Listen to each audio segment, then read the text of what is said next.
So sawa, na niko fiti. Sawa. Welcome tena. Hii ni the second week of February 2026. Oh, sawa kukata volume. Sorry. TikTok imekuwa clear naona. What is that thingy? Kwa kitu mtu hapa hivi kumonitor stand ya simu. Itanisaidia ku workflow. Nikimonitor. Hopefully. Naichungulia tu. Sina screen ya kumonitor. Hii ni ka makeshift studio pia. Okay, hii si makeshift studio kabisa. Hii ni natry kuarrange kila siku, natry kuiperfect ikuwe fiti. So I can see it looks good hapo hivyo. Hopefully. So nimeadjust kila kitu kidogo, nimeadjust camera, niko kwa 24mm lens, sijui kina kaa fiti, iko wide kidogo. Alafu niko centered, naangalia niko centered kabisa. Alafu nimevaisha ati nipewa na bro Maisha States, alichora Maisha States. Ni promotion sasa, yani kila siku. Naweza vai kila siku by the way, shati poa sana. Maisha States. So niko hivyo, nimekuwa missing in action the whole week. Niko missing in action kabisa. Sija post anything. Niko na video already by the way. Video niko nazo ni vile tu sikupata time ya kuzi edit. Tumeanza job on Monday, February last week. So niko nashughulikia mambo ya track basically. So 1 2 3 ni follow please. Nakufollow Steve Mushiri, nakufollow. I don't know how niko kwa online sahi. Siangalii page nakufollow. So that's what it is. So naanza na Q&A. TikTok iko fiti, YouTube iko fiti, I think so. Yeah, iko fiti. So sema hivyo. Kama sound iko poa niambie before tuendelee. Ni make sure. Nimeinclude kila kitu hapa pamoja. Am I too far from that? Okay, sasa hopefully. Nilifukuzwa the other side. I was kicked out from the other side. So na try to make sure hii side inakaa fiti kidogo. Hii ni meza yangu ya kama office desk hivi. Ikwagi poa sana. So nasema chat.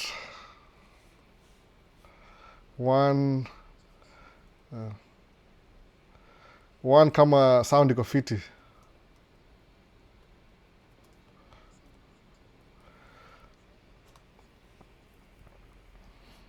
Sasa ni Q&A la vingine mwitanga hapa hivi Man Cave Talk Live episode. Hii episode ni 112 kwa YouTube. TikTok sijui kama ni 112, I'm not so sure. Alafu ni 112. Ni tuwa live Q&A. Kama una swali yote, no filters, just real talk. Ndio hivyo basi. Mnauliza question, alafu tunatry kuianza pamoja kila kitu. Sina time mob, I only have maybe, nimepewa hapa hivi 2.5 hours maybe, approximately. Nirudi upstairs. So, channel inaitwa, kama wewe ni mgeni hapa, inaitwa Man Cave Talk juu. Muifanyia hapa kwa Man Cave. Hii ni basement ya hao yetu. Hapa Minnesota, every house iko na basement because of floods na snow na kitu kama hiyo. So basically, ukikuwa hapa hivi, I'm from UK, United Kenya, Kangemi. Unakuwa na nini, unakuwa na basement ni Man Cave because nobody wants to be here. Lakini this late last month na this month I was kicked out sababu they want to start using the room kwa vitu zingine. So kama mtoi wangu inabidi akuwe na physical exercises, amekuwa recommended hivyo. So kuna treadmill pale, they want to start using the treadmill. Alafu pia kuna TV pale, so I've been kicked out of the other side to this side. Naona space yangu in like reduce every single day. Kwa hivyo bado kuna watu wengine, kuna hao they kick you out slowly, nice and easy. So that's what happened. So microphone imerudisha hapa hivi kidogo, mtambo yote hapa sahi. Feels a little bit strange, but ndawak naye. Rod hapa hivi, Black Magic design, nitongaje kitu. 8M Mini Pro ISO. Ala sikujua ISO ni gani, niko na mbili. Anyway, so I try to make sure everything na work out. Takuwa na hii, niko na overhead camera, sina overhead camera. Ndawa fixia next time uone by the way. Naona. I can do it now. Lakini itakuwa story mungu. Ndawa fixia tu anyway. I'll make sure. Mona, itakuwa hivyo. So basically, nimefukuzwa huko hivyo, effective immediately. Hapa hivi nimeweka hii background ni kitambaa. Nyuma ya background kuna DJ equipment, kuna Pioneer, SX2 na speaker na kila kitu. But I think ina distract your view. ndawashow baadaye wala watakuona. So basically ndio hivyo basi. So hii wiki nimekuwa missing in action. Tuliambiwa tukuje abruptly tu on Monday, kapigiwa simu kaambiwa, hey, you need to come to work. Nikasema, oh, I thought you're going to be off the whole of February. Nikasema, nope, we need to come to work. Kuna job ime open up karibu na airport, wana clean up pond. So nikataka kushughulikia hiyo, ilikuwa tu unexpected. Natafuta mother, daycare, story mob. So nilido video, sija post video yote the whole week. Nimechukua break kama sabbatical, which is good pia saa zingine. It's really healthy. Niko na focus na vitu zingine, but video ziko zina come. Beginning tomorrow, at least mtaona video ya tracking. Wala wapenda video ya tracking. Kuna video moja ya tracking, video ya van, kitu hiyo. So Minneapolis tumetulia hapa kidogo, kuna vitu kama za ice, wametolewa hapo wengine, naona. So many things zimehappen hii wiki, tukianza. So narudi back to Q&A. Msa kwanza alikuwa Dero Travels, alisema nini Dero Travels? Alikuwa mobile phone. Inasema waiting vipi. So kwa YouTube, niko na both vertical na horizontal kwa YouTube. So you can pick whichever suits you best. Kwa TikTok, of course, hii ni gani? YouTube, vertical, horizontal. TikTok iko vertical. So that's what it is. Naona. So kuna vipi Buddha, good advice, Peter Mungai Kenyatta. Huyu ni president bana. We huvaa nguo kwa nyumba. Why not a robe to be comfortable? Don't tell me umevaa ngodha pia. Unani huyo? Posalate. Posalate. Mi sivangi nguo kwa nyumba, by the way. Are you kidding me? Nimevaa nguo sahi tu. Niko naked, by the way. If you okay, expect kuongea hivyo kwa internet, I'm so sorry. Sivangi nguo. I take this very seriously. Nimeshower, naona, angalia. Niko lotion, kila kitu, angalia. My elbows are not ashy. Because I know I'm going to be in front of people. I take this very seriously. Iko kwa mbele ya watu. Nikapata hii t-shirt hapa hivi, so it's kwa gina vango kwa nyumba, by the way. The whole family. Sisi ni a nudist colony, by the way. That's why siezi host mtu. It's true, by the way. Sivangi nguo kwa nyumba. Move maybe short peke yake. If I'm not going anywhere, please. Anyway, utacheka tu utakijua. So I dress up for this. No, I take this very seriously. Nimeshower, by the way. I smell good. Najua you can't tell, but nimeshower kila kitu. No. Everything, prepare kuku hapa hivi. I prepare, you have to take this very seriously. Kwa sababu nyinyi wase mnaona mko very serious, in a very serious conversation. So I have to have a good presentation. Mona. It'll take some time. Kiangalia video zangu za nikianza nimeanza hii live, mbona tuko casual hivyo. I have to be casual, by the way. Last week nimesumbuliwa na kitu moja imenisumbua sana, but anyway, tumalize tu story. Ilikuwa, yani, take hii live very seriously. So I have to dress up, ni shower, everything for it. So kwa sababu ni Q&A, na kama mbele ya watu, you never know who's watching. No. So I take it very seriously. Very, very seriously, by the way. Take very seriously. Audio has to be on point. Camera lazima ikuwe on point. Kila kitu. No. Hata background. Nimewekea mpaka fake leaves hapa hivi. No. Kushenko green. Hizi ni clutter. Don't worry about this. This is just stuff that last minute. No. So, hope amuzioni. Naziona. Able to on the camera. Amuzioni. That's good. So, sikuwagi na vangu kwa house. I'm gonna be honest. Mutembea soga kama, yeah, I rock robes too. Hata sikuwagi na robe mimi. Nikiamka asubuhi, whatever shorts, okay, yeah, ngoja ndavaa, lakini niko kwa hao, unaona, all comfort zone. So, yakoga hivyo. Tembea tu hivyo ndede the whole day. Bro, you like smiling when you twang. I don't really twang. So ongea hivyo. Kuja hapa state tutaongea hivyo eventually. Kwa sababu besides kwa mbele yenyu hapa hivi, nikitoka nikienda upstairs sahi. Upstairs ni that way. That's upstairs. Naongea kizungu immediately. My kids don't understand Swahili. So communicate aje. And 9 times out of 10 muongea English. Ni vile tu nisema hii ni Maisha States. Maisha States. No, lazima ni ongea Kiswahili. This is the only time niko nayo 2 hours hivi kwa Kiswahili. So Q&A. So kulikuwa na nani? Ilikuwa mimi hapa hivi Bidero Travels kasema coming up shortly. Thanks for your patience. Kuna Ian hapa asema long time. Huyu nani huyu? Mbona sioni screen vizuri? Acha ni try kuadjust ndio ikuwe fiti. Ngoja. Nitoa hii vertical. I can see it anyway. I need a bigger screen computer. Sasa back. Tuliko comments. So kuna It's Njuguna 6250 asema long time. Yeah, long time Njuguna tujaonana bana. Tujakula mama ndondo, tujakula chapati. Anyway, tuendelee. I'm trying to have a good spirit. Kuna kitu imenisumbua sana hii wiki, by the way. It really troubled me. Naona. We are back on another good Sunday like we never left. That's good. Edward Kamau. Leo ni Super Bowl, by the way. Super Bowl. Nitonga World Championship, but ni America too. Who cares? American football. So itonga football hapa hivi. But ni whatever. Iko Seattle na Seattle na the Patriots na Seattle. It's just, uko city gani? Mina iko Minneapolis, Minnesota, Somali headquarters, the land promised to Somalis 3,000 years ago. No. America very confused. Wewe ni tribe gani? Umeanza mambo ya tribe bana tena. Vipi bana? Hiyo tunaachana nayo. Mambo ya tribe hakuna hapa hivi. Hapa ni neutral. Hapa ni political affiliation ni independent. Religion ni neutral. Everything is neutral hapa hivi. We don't take sides. Naona. DV lottery iko na hopes. Itakam, by the way, ni ile tu administration ina prioritize to remove illegal immigrants, whatever they call illegal immigrants. So ataki kubring watu wengine until they clear up the manufactured whatever inini. Will you ever move to another state? I could, but right now my business is based in Minnesota and I work with the city, county, state. So why would I move and I'm doing just fine? No. We do the same thing every day. Barabara zinaharibika tunazifix. Pond inajaa na matope, tunatoa matope. That's what we do, unaona. Ni kama tu repetitive, unaona. Ni kama we are stuck in a cycle that pays 125 an hour. So why should I leave? Unaona. That's why I love USA. That's true. America ni poor. Will you ever move Ben's Men's? Okay, sasa, turudi kwa kikini.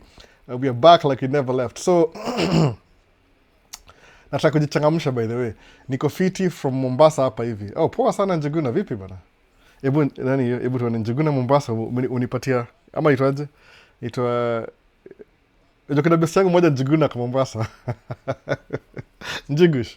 Sijika kwa Mombasa bana coast. Njugush liko naye high school. Anyway, kuna wachawi huko. Wapi wachawi hapa hivi? Tuko na Timberwolves. Unaona, kuna Woods hapa hivi. Elbow. Nilisikia Malcolm akisema with Kenya shillings 7 million unaweza buy truck huko na hire driver bila mi kuwa huko. Muulize, akisema kitu mwambie. Naona, sijaona video za Malcolm for a while. Kuna kadhaa zimekam naziona leo maybe. Nimeona kama ametaka kudu kama podcast hivi. So alikuwa na sijaiona bado but nimeisave mahali ndaiona. So hiyo nyumba ni ya mbao. Nyumba ni ya mbao. Nikushowaje? Angalia. Nyumba ya mbao. Okay, tuone kama tunaweza. Angalia. Ni mbao. Everything ni mbao hapa hivi. Umeona? Nimegusa. Ama chini, floor. Nyumba yote ni ya mbao. Hii wall ni mbao. Everything. Itangaje mbao kila kitu. Unaona? Ni ya mbao, timber. Nani ni mgeni hapa nini? Must buying and hiring someone all the way from Kenya ni pipe dream. That will be super hard. Buying and hiring someone all the way from Kenya. So huko wana mvao? I don't know what that is. Hebu rudia. So Njuguna Mombasa vipi? Njugush. Okay, kuna nani? Kuna I've come now ni aje Albo Elite World. Elite World uko wapi bana? Uko wapi? Hebu nilikatile message. Uko wapi kabisa? Sema mali uko bana. Sema. Iliko wapi? Sound iko poa. Okay, that's good. Number 1 for sound Njuguna wa Mombasa. Alafu kuna tujaanza bado nataka go through comments alafu tuanze. Albo, I hope weather iko poa on your side. Winter imepungua ama bado? Kidogo, at least leo tuko above 0 Celsius. So ice na melt kidogo. So that's really good. Naona.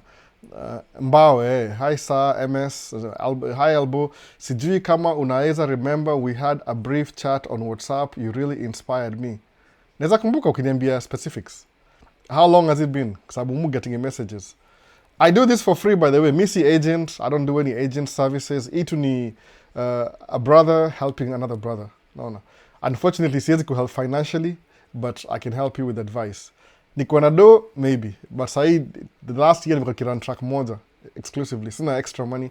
I'm in Qatar now. Next ni States. That's good dream. Na how FBA wako aje? Fundamental black American. Wako poa kabisa. I don't really deal with them. Me, basically, most of my time will spend time with my family. No, nalisema we're a nudist colony. Tunakaa kwa nyumba tu, tuko ndede sisi wote tunatembea tu. We eat, we sleep. No. Alafu kuenda, wife anaogopa kama nikienda, if I go out to do anything, ndapatikana na hao watu wa barafu, alafu watanishika, alafu itakuwa complicated, alafu lazima kama kunichukua. So amenikataza nisiende mahali. No. So I don't know why she's doing that to me. And I mean raia anyway. I mean raia hapa hivi. So last year, me niko Kansas City, 9 hours away from you. Oh, that's good, Kansas City. Wapi kabisa, karibu na Boeing factory. Itongaji ile place ya Boeing huko hivyo, mali au manufacture place. Inaitwa, nimesahau, Topeka, Kansas. Kansas, initongaji hiyo place. Nimesahau jina. Mali unaanza, sijui, nimesahau jina kabisa. Ile factory ya Boeing, ile ya Spirit Aviation. Niko na deliver huko vitu sana. Atlanta, Steve Mushiri kwa Atlanta. Si Atlanta, kuna moja kwa Kansas. Na neo-Nazis. Tena mambo ya neo-Nazis. Sasa kuna ambition, unaogopa bwana, unaona. Hii microphone ina I'm getting too close. Acha tuone kama ina work out hapa hivyo. So, how much is used DJI Osmo Pocket uko USA?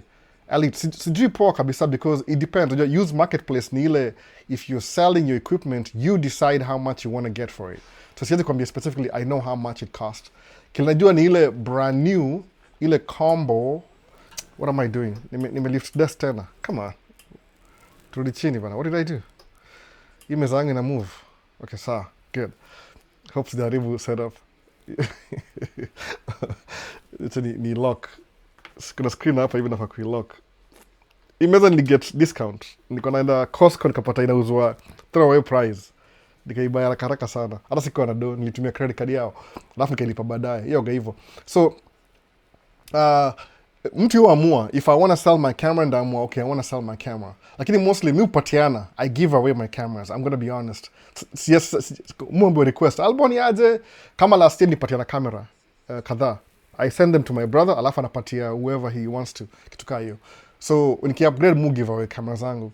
I take care of them because I know somebody else will use them again. Problem ni ile siezi patia kila mtu. Kama nisamanga 2 years ago, na just fact karibu got me in trouble. Nilisema hivi, when my YouTube channel ikifika 10k subscribers, ndakuwa na giveaway ya camera. At least ndakuwa na 5 giveaways. Itakuwa either, we'll decide. Ilikuwa 2 years ago nikisema hivyo. So ijaifika 10k. Maybe I should change my content to something else. Lakini it still holds. I'll give away a camera. Niko na camera mob za wife hapa tumiangi, ndaziweka kwa hiyo list, alafu ndamlipa baadaye. Namwambia, I'm just helping somebody. Naona. Wife you're gonna buy vitu alafu atumi. That's the problem na yeye. Naona. So asemaje, unaongea, unaona utajoin cult. Napenda vile wazungu wanafinywa na ice. Si wazungu, mostly watakuchukua nini? DV lottery iko kweli. Itakam. Man, I'm having a good mood already. Nimekuwa very disturbed na ile story ya ule mse alikuwa Russia. Jina yake ni nani ule? Duncan Chege. Imeniumiza sana hiyo story, by the way. Yani, I felt so bad. I wish ningongejua hiyo story mapema. I never mentioned it, by the way. Naona. Imeniumiza roho sana, by the way. The whole week, something that's been troubling me in hiyo story ya. Hata si Chege pekee, kuna watu wengi sana waenda Russia, wanaambiwa mimi wasananijua kabisa hapa hivi kwa Maisha States, YouTube channel, TikTok, Facebook, Twitter, those kwa nini na story mob sana. Wife ni mzungu, ni mzungu, ni Mjerumani wa hapa hivi Minnesota. So basically ni hivi, ukiona country kuna war country. Usiende hiyo country, by the way. Come on, no. Usiende hiyo country kwa sababu ukija hapa States niliwatch hiyo story na iko nini podcast. Ilikuwa hivyo. Mimi niliona kwa tuko na iko nini pia niliona pia. Iko nini alikuwa na mu-interview, alafu nimeona kwa tuko pia na something else. Mutra kufollow hiyo war ya Ukraine sana because hapa US wameban DJI drones. Zimekuwa ban kabisa, by the way, in US. So inanikatia mimi because I wanted to buy the new one, ile Mini 5, ninunue ile Air something. So they're not available anymore. unless DJI ianze kuzimanufacture hapa in America, which logistically haita make sense anymore. Naona kitu kaa hiyo due security reasons, because hiyo war ya Ukraine. So ukisikia unaenda Russia, utapewa uraia wa Russia, alafu uenda kuwa dere wa military, hiyo ni uongo, they are lying to you. Unajua hizi country mostly tumia propaganda kunini sababu angalia kilifanyika ni ile, naweza nyamaza nisiongee ni kuwe neutral about this story, but nilisema ili ni distract, sema I'll start speaking out kwa sababu siwezi, hakuna jani nyamaze ati ile kuplay it safe na mandugu zangu wanaumia. Naona kitu kaa hiyo. Ukiona kama kuna country iko na vita, usiende hiyo country, hata kama job inaambua sijui 1,000,000 usiende, because chances are watu wao washakufa. Unaona vile hiyo war ilianza. Angalia scenario ni hivi, by the way, the whole scenario ilikuwa very simple. Hii nchi iliamua kuinvade nchi ingine. Sawa, waliamua kainvade nchi ingine. First walichukua ile ilikuwa pale chini huko, ile ilikuwa land iko pale chini, wakaichukua. So hawaku expect hivyo by the way, kwa sababu unajua most hizi my economy mingi, watu wengi unajua ni business. Gava ni business by the way. They trade in other countries, they make money, they provide for their citizens, or they're supposed to provide for their citizens, whatever that is. So kama sahii hii country kubwa hii ili attack country ndogo, watakuchukua nini yao. So basically watajidefend naturally, anybody defend territory yenyu. So ukisikia kuna okay, war ilianza hivi ilikuwa 2022 after covid hivi, wakasema ati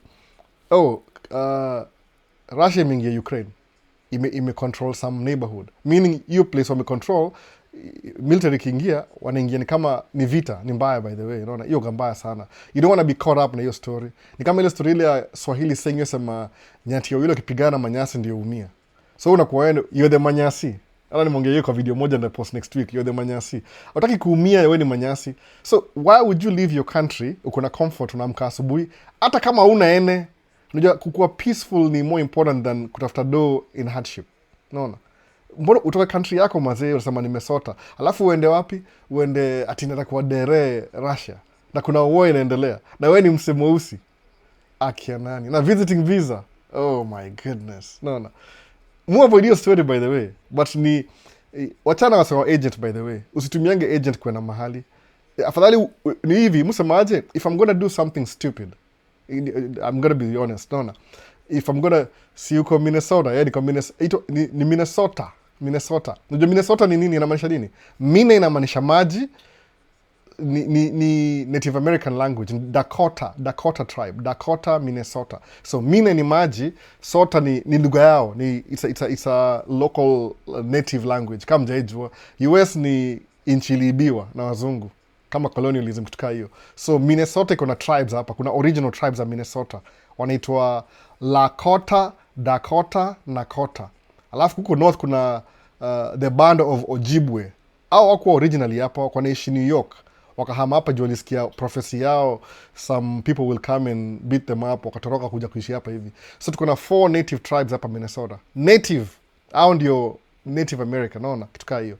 So ule Billy Eilish alisema hivyo, you can be illegal in a stolen land. Ni kweli kabisa, hiyo story kweli kabisa. So hii country inakuwa hivyo. Kama sasa hii mali mimi naishi naitwa Minneapolis. Minneapolis si jina hiyo place specifically, but ile lake iko Minneapolis inaitwa Bdemakaska. Unaona? Hiyo ni jina maanisha describe hiyo lake. Kuna lake itoka Medicine Lake. Hiyo jina Medicine Lake ni translation ya Native American. Umeona? Kuna yani majina ziko specific.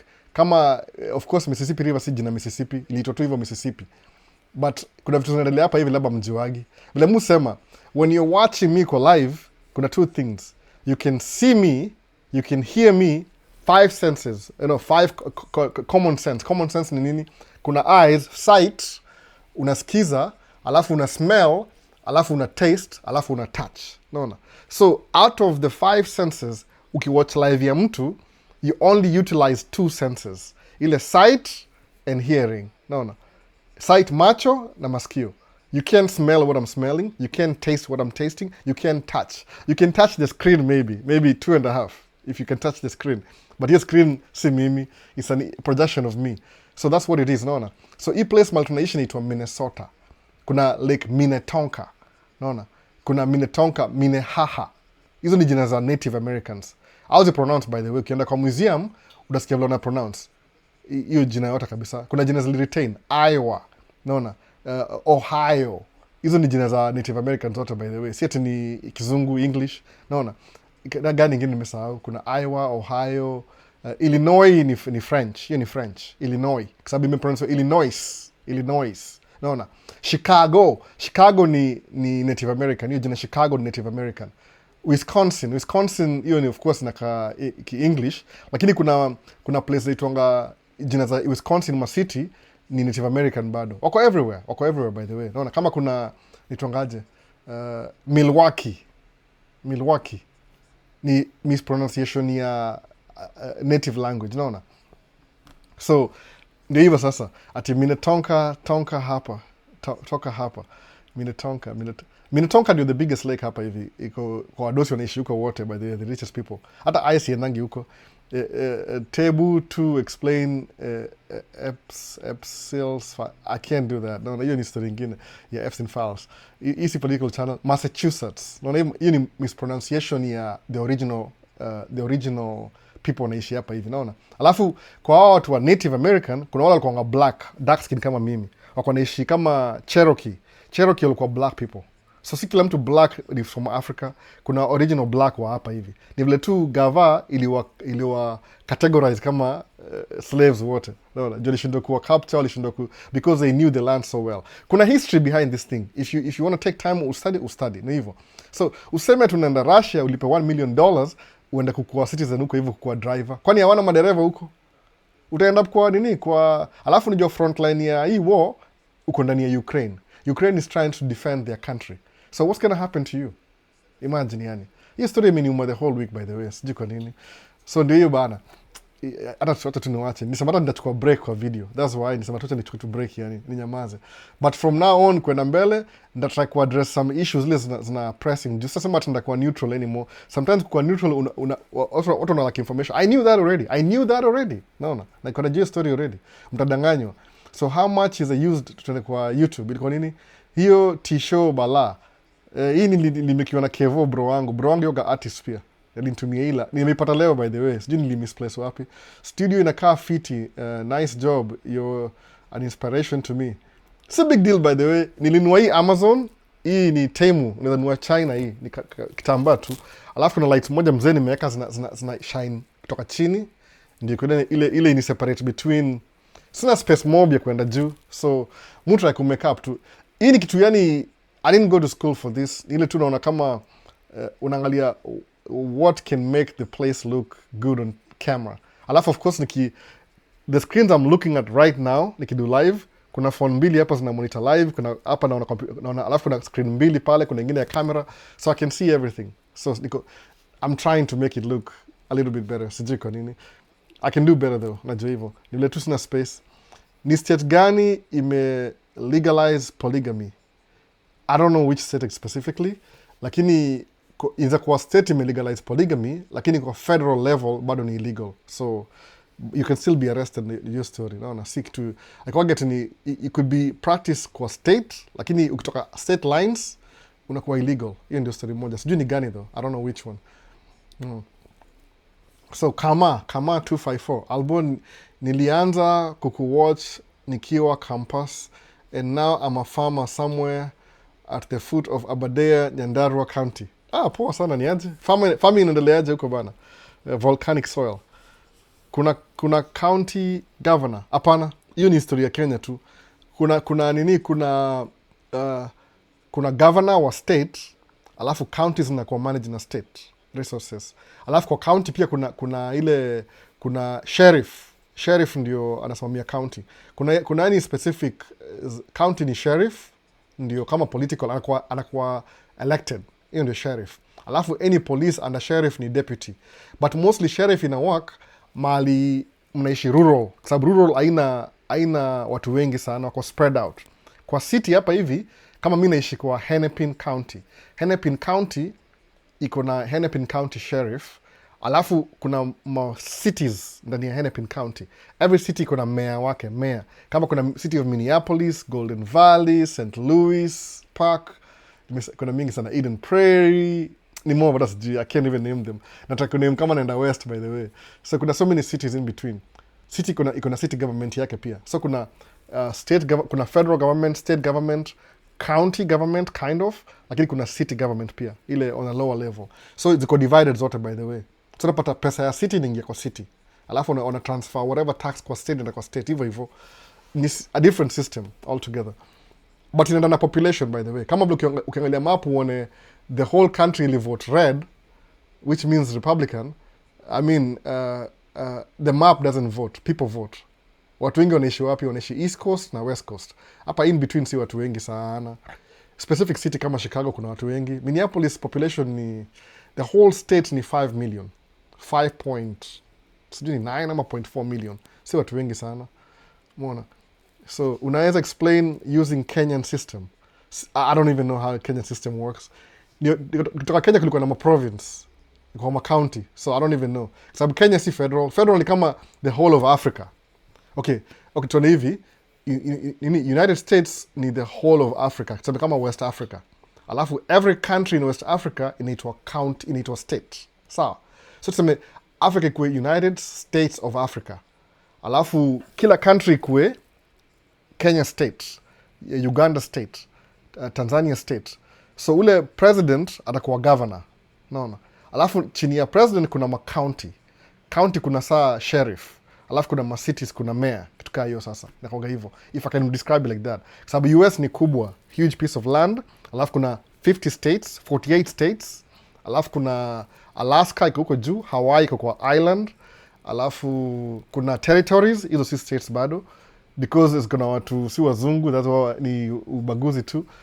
So ndio hiyo sasa. Alafu ukidivide hivyo inakuwa states, counties, cities. Ama township. Kama ni Ocha township. Unaona? Ile mali watu wana meet, wana decide developments za hiyo Main Street hivi. Mali kuna Main Street, kuna township. Uko na bunduki. Siwezi sema kama niko nayo ama sina. Siwezi sema. Maybe niko nayo, maybe sina. Siwezi sema though. Siwezi sema. Si kitu poa kusema hizo story. Unaona? Lakini unaweza buy bunduki, ni very cheap. So mbili unabuy bunduki, guns, kila kitu unataka. Unaweza buy anything unataka. Unaweza buy a whole collection. Unaweza buy from the, if you want. Unaona? What to buy for protection? Unachukua license tu. License rahisi kuget. Lakini mimi sipendangi hizo stories za bunduki. Anyway, Albo na hii microphone mazeni katia. Nilianza okay, hiyo nishaona hivyo. YouTube. Tuona hivyo. Hi Albo, Humphrey from Nairobi. Vipi Humphrey? Potea sana. Hii jina kanishaiona before. Hiyo picha. Albo, ile story ya ati bibi ako na college debt ya $70,000 US weeks ago. So deni italipwa siku gani? Pia uko wako na help. Ni kama help by the way, exactly kama help. Ile ukiingia shule, you can sign up with the government, then they'll send money to the school. Utalipiwa shule shule si free by the way. Wala sema ati Albo, mbona uliingia tracking na ungeingia shule? Shule ni more important. Kwani shule ni free? Shule si free by the way. You pay for it. So, student loan. Wife, she didn't even know what she wanted to do. Alimaliza high school, she wanted to get away from home. Aliingia university. So, ukiingia university, una sign up kwa student loan. They will pay for your school mpaka graduate. Graduate, I think you have 6 months, inakuwa active. So, what happens na yeye ni ile, nikimit wife alikuwa shule. Akachange major. Alikuwa anafanya nini? Ilikuwa sijui ni, hata nimesahau vitu, ameenda vitu mob sana. You jump. Yani, you want kitu fulani, alafu mimi na criticize, ana change, anaingia ingine, ana transfer credits. So ame graduate na psychology. Latest ame graduate na psychology. Ndio ilikuwa music na sijui ilikuwa sijui music therapy, kitu kama hiyo. So ameingia psychology kwa sababu music therapy ni very hard to get job. Akitry kuenda hizi itongaje internship, alishindwa place ya kuenda. The only place liko internship ilikuwa out of state. Na tulikuwa na mtoto, nikamwambia hizi ma dreams zako as make sense. Naona wewe nenda uniachie mtoi, na tulikuwa na mtoi mmoja siku hiyo. Sasa mimi naenda sangapi, naenda job, naenda mtoi ukifight career yako. Imekuwa na growth na wife by the way, juu ni kama kwa ajua kile nataka kudu. Naona nikamwambia you have to decide what you want to do. Kama utakwenda shule, acha kuwa na watoi, stay away from kids. Naona ataka everything at the same time. So ukiingia shule una sign up, unakuwa na deni. After 4 years graduate, lazima ukuwe resident ama citizen though. Kama wewe ni international student, lazima ujilipie. You have to pay your way. Hakuna siri. So there's nothing wrong na kuingia shule, but utakuwa na deni. Inakam na deni. Si free by the way. There's nothing free. kwa world. Usijidanganye hivyo. Hata alboys kupatia kamera ya bure because akona kamera 11. Niko na kamera 11 zote all together ni 11 zangu kabisa. Naona. Lakini ile nimezibaya over time. Si ati ni ile nimebuy juu niko na my latest camera hata ni wife alinibaia. Which probably ndo end up nikilipa. Inaitwa Sony A7R5. Niko na ile mimi nilibuy personal mwenyewe ni FX2. Kwa nini? Juu ina match na A7 IV zangu mbili. So hizo ni kamera ngapi? 4 already. Niko na A6600 mbili, 5, 6. Niko na Osmo Pocket 3 mbili, 7, 8. Niko na GoPro 9, 10, 11. Naona. Alafu drone 12, 13 cameras all together. But nimezibuy over time. So drone moja situmiangi, watoi ndio fly. Drone moja mutumia. Lakini because hii bani ya drone siku hizi na there's no parts na you can buy another one, nimekuwa nikitry kufly drone less and less because I still want to have it. Umeona sasa? So siwezi kupatia kusema kama microphone, niko na microphone ngapi? Niko na hii hapa hivi dB. Niko na zingine 3 kama hizi. Ziko pale nini? For the other reasons, unaona? Siwezi kupatia kila kitu. So ndio hivyo, anything you want in life ni hard kuipata. Lazima work hard, uitafute alafu ndio uipate. Unaona? So kusema nipatie. Man. What am I gonna do? Alafu mimi nibaki na nini? Unaona? So immigrants wanaruhusiwa kufanya nini? Steven, walai, uko na bunduki? Steven kama na bunduki.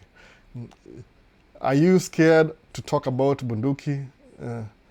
Many people show their collections online.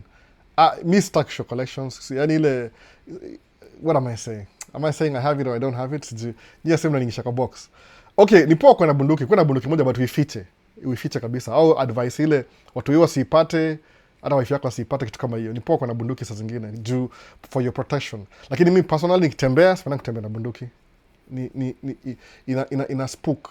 Yani kama mtu mweusi ni dangerous. By the way, ni dangerous kutembea na bunduki ovyo ovyo. Neza buy collection mzima nikitaka, neza buy from the biggest to the smallest kitaka. Very cheap, I can afford it. But sipendangi hiyo story. Ile kuna kitu niza kuua. For protection sawa, lakini protection from mimi naishi kwa suburb. Naona. So very dangerous. Na ni title deed gani yenye haulipi tax na utaipataje? Lazima ulipe tax. What are you talking about? Hii country imeibiwa. Lazima ulipe ile, kama waliiba lazima walipe. The only people who don't pay land tax ni Native Americans. Juu hao ni original. Hapa hao ni kwao. Yani kuna system ya government ni hivi. Native Americans hao ndio Americans wako hapa. Everybody else iko kwa federal government. Alafu federal government kuna Congress. So sisi tuko, I could be, maybe naishi place inaitwa Shakopee. Shakopee, the whole of Shakopee ni Native American land. But kuna mahouse mebuildiwa huko hivyo. So you own your house but you don't own the land. So property tax ya Shakopee inaenda kwa Native Americans. Haiendi kwa gava. Naona. Kwa nini? Because that's their land. Au ni ile waliwachiwa reservation, waliwachiwa hiyo side. South of the Mississippi ni Native American, north ni wazungu. Waliagree hivyo wali treaty kitu kaa hiyo. Naona. So that's what it is. Hii ni story mob, hiyo ni history. I wish ningeongea vitu kama hizo, lakini sipendangi kuongea vitu kama hizo. Si part of the channel.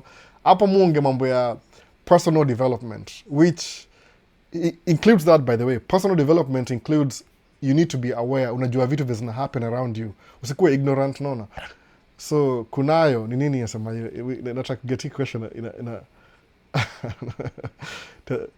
umeshawahi enda kwa native reservation? Yeah, mara mob sana. So fanyia job saa zingine unapelekea sand kitu kama hiyo. They just wanaishi kama kawaida. Tuna ile wako na ile autonomy, naweza sema hivyo. They can do whatever they want in their land. Naona, ni yao. Kama uko na casino.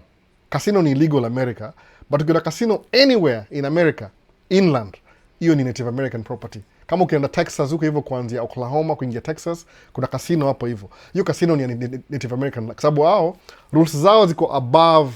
Ukisikia we the people, hao ndio we the people. Sisi wengine ni tuna ma passport, tuna ma ID. Sisi tuko under Congress, tuko under federal government. Hao wako we the people. Hao ni United States nationals. Sisi citizens nationals. Juu hao ni more original. So if you become a United States national, uko above Senate, yani uko above hii sheria ya native government. Naona? Sababu kuna ile United States of America na kuna United States. Naona? Kuna hiyo difference. So hao wako above hiyo. Congress hawambii kitu. Wakidrive mahali, they don't even need to have a license. It's like they're traveling through. Naona sababu hii shamba ni yao, ni ile tu culture yao. They didn't think that lazima ukuwe na title deed, au waliangalia kama this land was given to us by God, so hakuna ja title ikachukuliwa, but still wanakuwa recognize kwa hii area ni yao. Ni kama Wakenya na immigrants. Difference hiyo, kama Kenya sasa unapata ukienda pale Ocha kwenyu, hiyo land ni yenyu, mlipewa na Mungu. But because of gava, lazima upewe title ile tu to keep things in order. But land ni yenyu anyway. Are you paying for land rates? Yeah. Why do you pay for land rates? Sama ni land rates, sama ni property tax. Same name. Different, same thing, different names. Hapa itonga property tax. Huko ni land rates. My daddy ulipanga land rates. Land rates ile you're paying the government for the services they are providing. No. So ni kama ile reverse ya mafioso. Kwa nini mafioso ni nini? Mafioso. Unawalipa ndio if you don't pay me something's going to happen to you, kapish? Hiyo sasa mafioso. If you know what that means. Sijui kama unajua namaanisha nini. Anyway, mafia, ile story ya mafia. So, okay, sawa.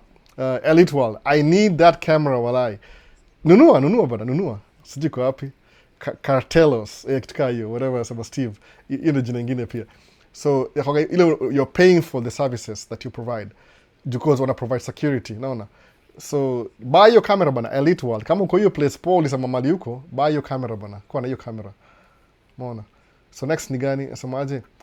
It's sad for sure. Hiyo story ya Mkenya, Russia pia kuna Larry Mdowe. Hiyo island Russia bana kutafuta $1 million. Akujua wanaenda frontline. Na frontline ni Ukraine. So imagine wewe ni mgeni unakam Russia, alafu unaingishwa frontline country ya watu wengine ile they're trying to get back. Utakuwa ni huruma kweli? Hapana. Na kuna video mob sana. Alafu unajua military ni hivi by the way. Musamangaje? Okay, ile tu from the level kabisa musamanga hivi. Ukikuwa na green card, ukuje States, mbona utakuingia military? Kwa nini? Ati ndio upate sijui free education, free nini. You can get a student loan. Alafu ilipie. Kuna game plan siku hizi. Mimi kuja hapa sikuwa najua story yote. Mimi nilimake mistakes, but wacha kabla kitu moja. Equivalence ya kuenda military Russia ni hivi. Okay, utalipwa whatever, $2,500, wanakupromise hivyo. Lakini contract ni ya 1 year. So ukiingia pale hivyo kuna ma-generals. They have objectives. Objective yao ni ile, they're trying to push back. Unajua military yoga hivi, mna fight. So, kuna territory hapa hivi. Okay, hii ni Ukraine, hii ni Russia. Kuna border hapa hivi, sawa. So, Russia imeingia ndani ya Ukraine. So, hapa ndio front, hapa ndio war iko. Ukraine na fight back, ina try kuwa push back to border yao. Junile ni territory, unaona? So, wewe ukiingia frontline, wewe unawekwa hapa. Wewe ndio tool, wewe ndio sacrifice. Juu wewe si general, wewe ni mgeni. Uja earn anything, ndio umeingia hapo sasa. Labda wewe ni itongaje? Wewe ni infantry. Infantry ndio the lowest military people. Wewe unaingia hujasoma, au una kitu yote, falafala kuja hapa wewe ni infantry. So kienda infantry alafu utoboe. Then uta increase in rank. Kwa nini? Juu umesha experience something. Usipokufa au upate injury. Sawa. So kama uko na very healthy body from Kenya, alafu uende country nyingine kwenda kufightia war, alafu uvunjike mguu. So now you have to deal with that for the rest of your life? Is it really worth it? No. Ni risk, but umusema hivi. Kiangalia asset. Asset ni nini? Asset ndio hapa hivi. Asset ni liability plus equity. Ile whatever money you make. Ama which is the easiest name sababu kama mimi track yangu ni asset, ndio. Kama my track is an asset, ndio. Lakini to run my asset track yangu niko na liability expenses. Alafu niko na equity profit. Sawa. So, make 100% profit. Alafu natoa expenses 30%. So ile asset yangu ni nini? 70% ndio asset. Kwa nini? Because liability lazima exist. So ukiangalia unaenda Russia kulipwa $25,000 to $2,500 a month. Alafu liability ni ile unaweza kufa anytime. Unaona? Anytime unaweza kufa. Boom, imeisha story. Unaona? Hata you won't even know by the way. Flash done. Game over. Boom, kuisha story yako. Unaona? Ukiboom alafu bado uko alive, they don't have time to pick you up, ni frontline. No. Is it really worth it?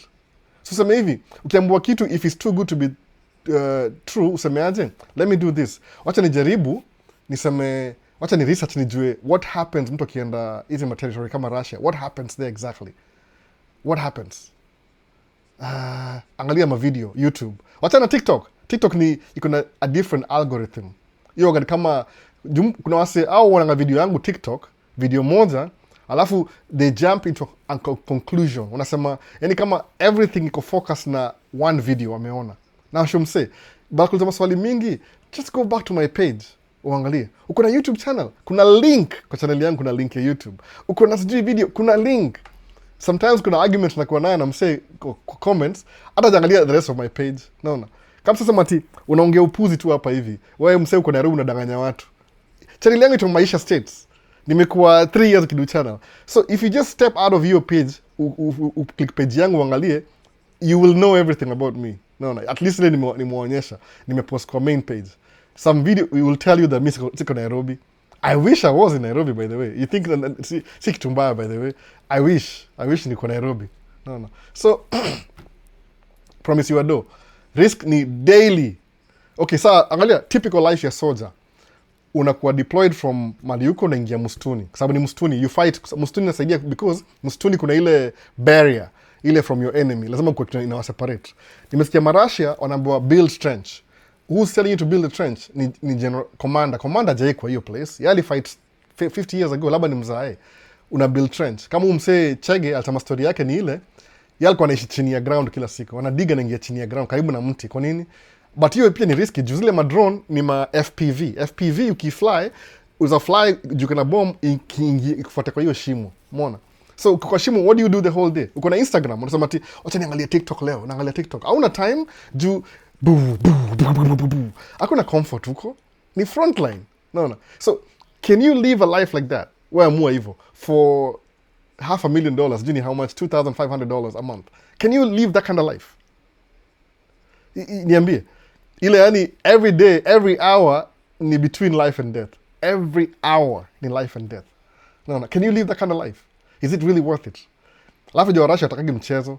Sababu hata kukua tu uko already, hiyo ni mtu amesema already PTSD inaingiana juu.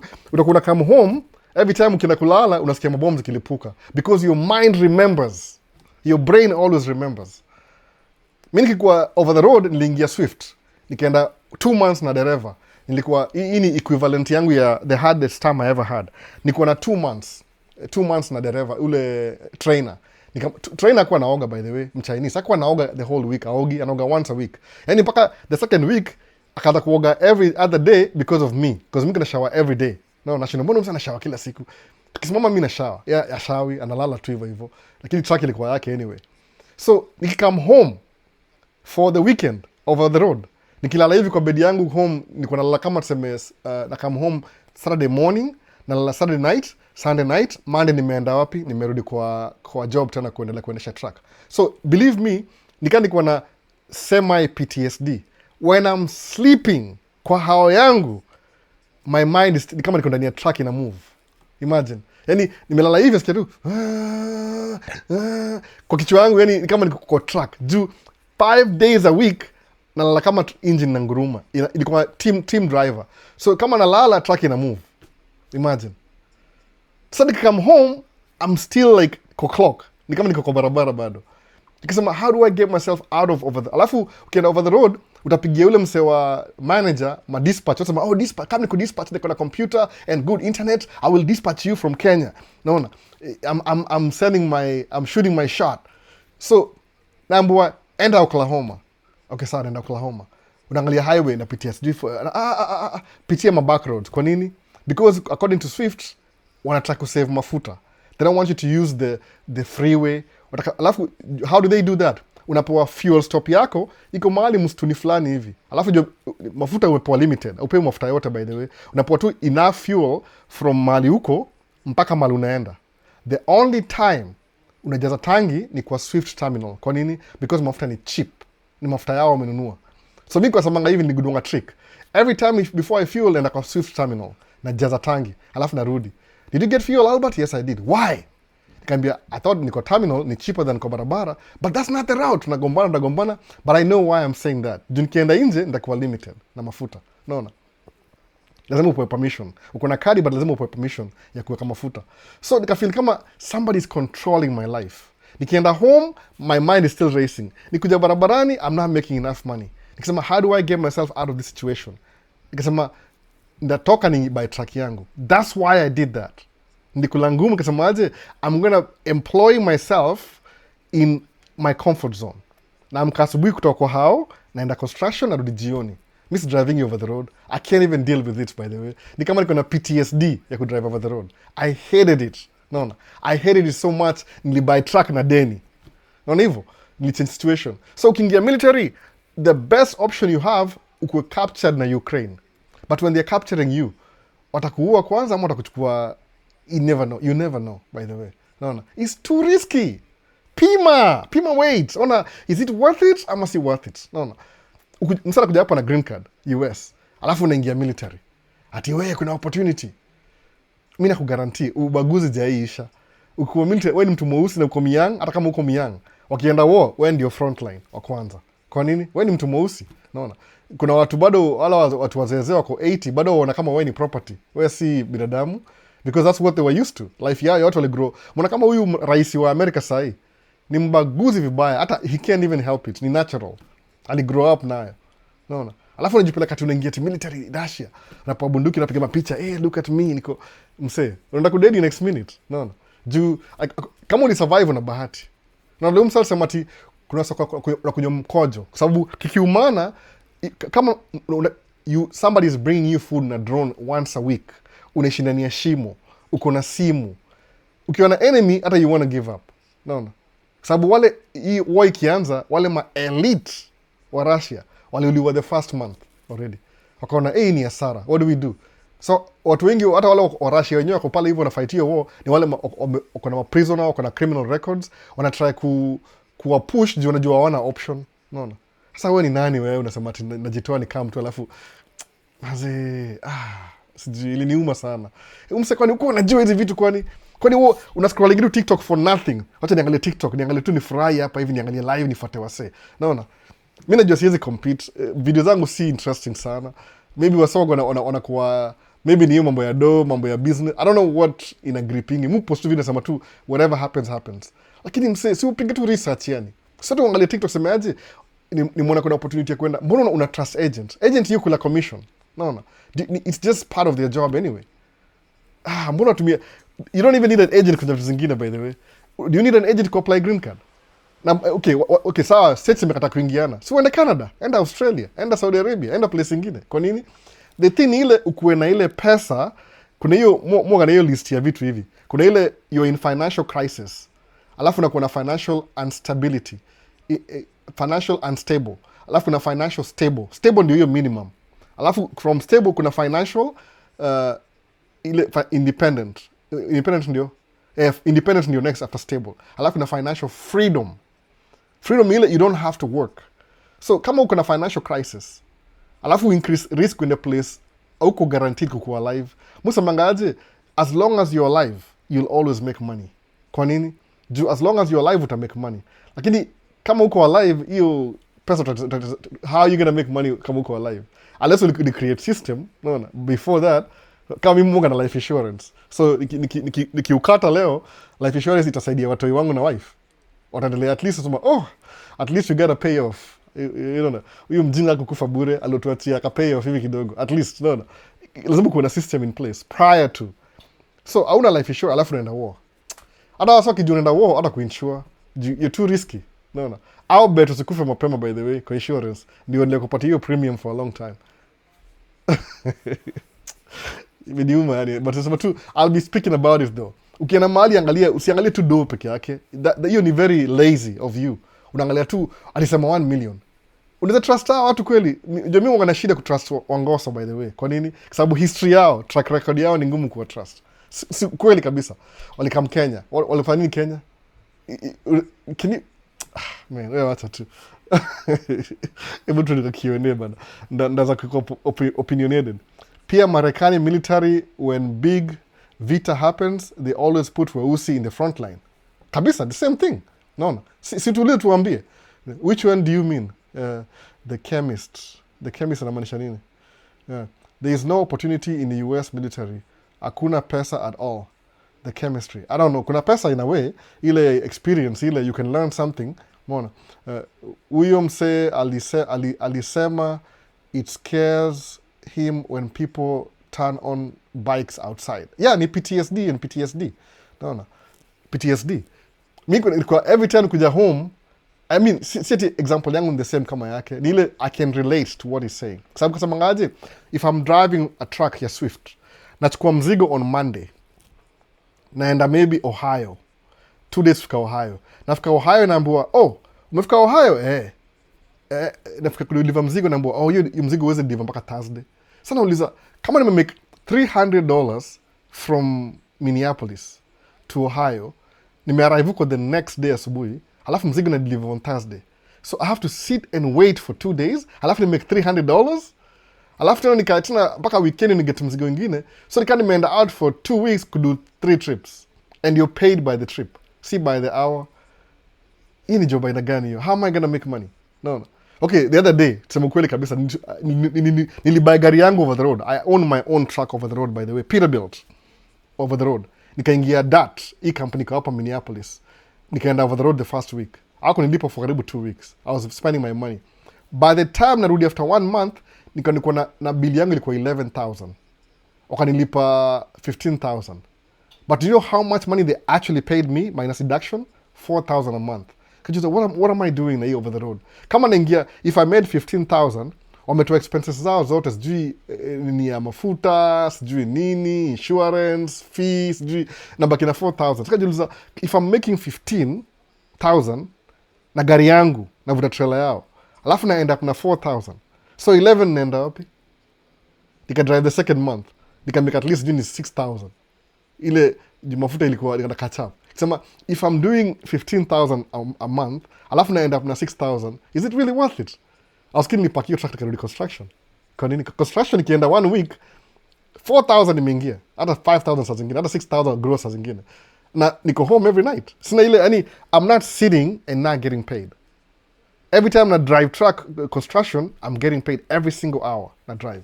So niambie, what would you do? Wewe mwenyewe. No. What would you do? No. What would you do? Utaingia over the road, alafu make 15,000, wanna check 15,000, alafu end up na 4,000. Because I'm deduct everything, they're trying to put you on a loop.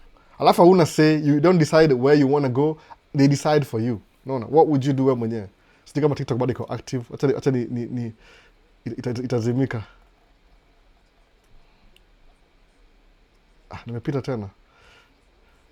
After 1 hour TikTok yasema ni refresh. Iko inactive. I'm playing this game ya puzzle. Imekubali. Sasa. TikTok is still live. What would you do? No. What would you do wewe mwenyewe? Unasema ati, I don't control the loads. I'm making less money. You'll take back the control to yourself. That's why do construction and you say, kuja states and CDL. I mean, pick and choose. Uzaingia uende ufanye degree. Just go do your degree. Uchukue student loan, uilipie after 4 years, uchukue stupid degree, ukose job. Ama get a very good degree accounting because it's your desire and your passion. Mi, passion yangu ni kudu hizi vitu, by the way. My passion ni, hata si kudu ati what I'm doing right now na camera, ni kurecord other people doing this. Si mi mwenyewe. But, passion yangu ni camera, photography, videography, hizo vitu kama hizo. My graphic design, that's my passion. But he doesn't really pay me that well. Juu nikiingia hizi majob ndakuwa discriminated anyway. Naona. So what am I gonna do? Nachukua CDL, ni the place ikona less competition, alafu ndio nika move to the next step. Because siwezi survive ni compete na wase, hawajisikii na mimi, just because of me. Umeona hivyo sasa? So kuna wase wongea opinion, I don't know if they mean it, ama kuna realistic life ile. 1 million, okay. Unaenda kukufa war, hata si yenyu. Country yenyu iko peaceful, ejiko na war sijui for how long, alafu najikimbisha kuna, man, hata sijui. No. Sijui yani. Tutaanza tena fresh. Nimesema tu, I'll take a week off, nianze kurestructure, what should I do? Lazima ni make specific videos. No. We have deleted inactive during your current comments. Sijui nini imefanyika. Hebu tuone kama imerudi. Pia Marekani military, they don't insure foreigners hapo Russia. They don't. Hata ukisemaje, ukiambia msee, nataka life insurance, alafu niende kufight kwa war, watakataa. Kwa nini? Because life insurance lazima ukuwe umepay in. You have to pay in ndio wakupatie pesa. Sasa mangaje, the earlier you do it, the less you pay. the later in life you do it, the more you pay. Kama sa mimi, my dad sahii yuko 70s, nikimchukulia life insurance sahii ye mwenyewe, which I'm thinking about it by the way, nikimchukulia life insurance my dad and my mom, ndafanya hivi, I'll pay $2,000 for maybe $2,500 for $1 million policy. No, my dad sahi. So if I want to do that both of my parents, hata muambia hivyo by the way, lazima nikuwe na $5,000 a month just to have insurance on them, which is still a goal I'm planning to achieve. Kwa nini? Because niambia my dad vile mu understand system. Yani ni hivi, ukamizi ma foreign countries kuwa na goal. Kuna ile, okay, uweza kuwa na dream yako, suppose. Dream yako ni nini? Kama niko na dream kadhaa.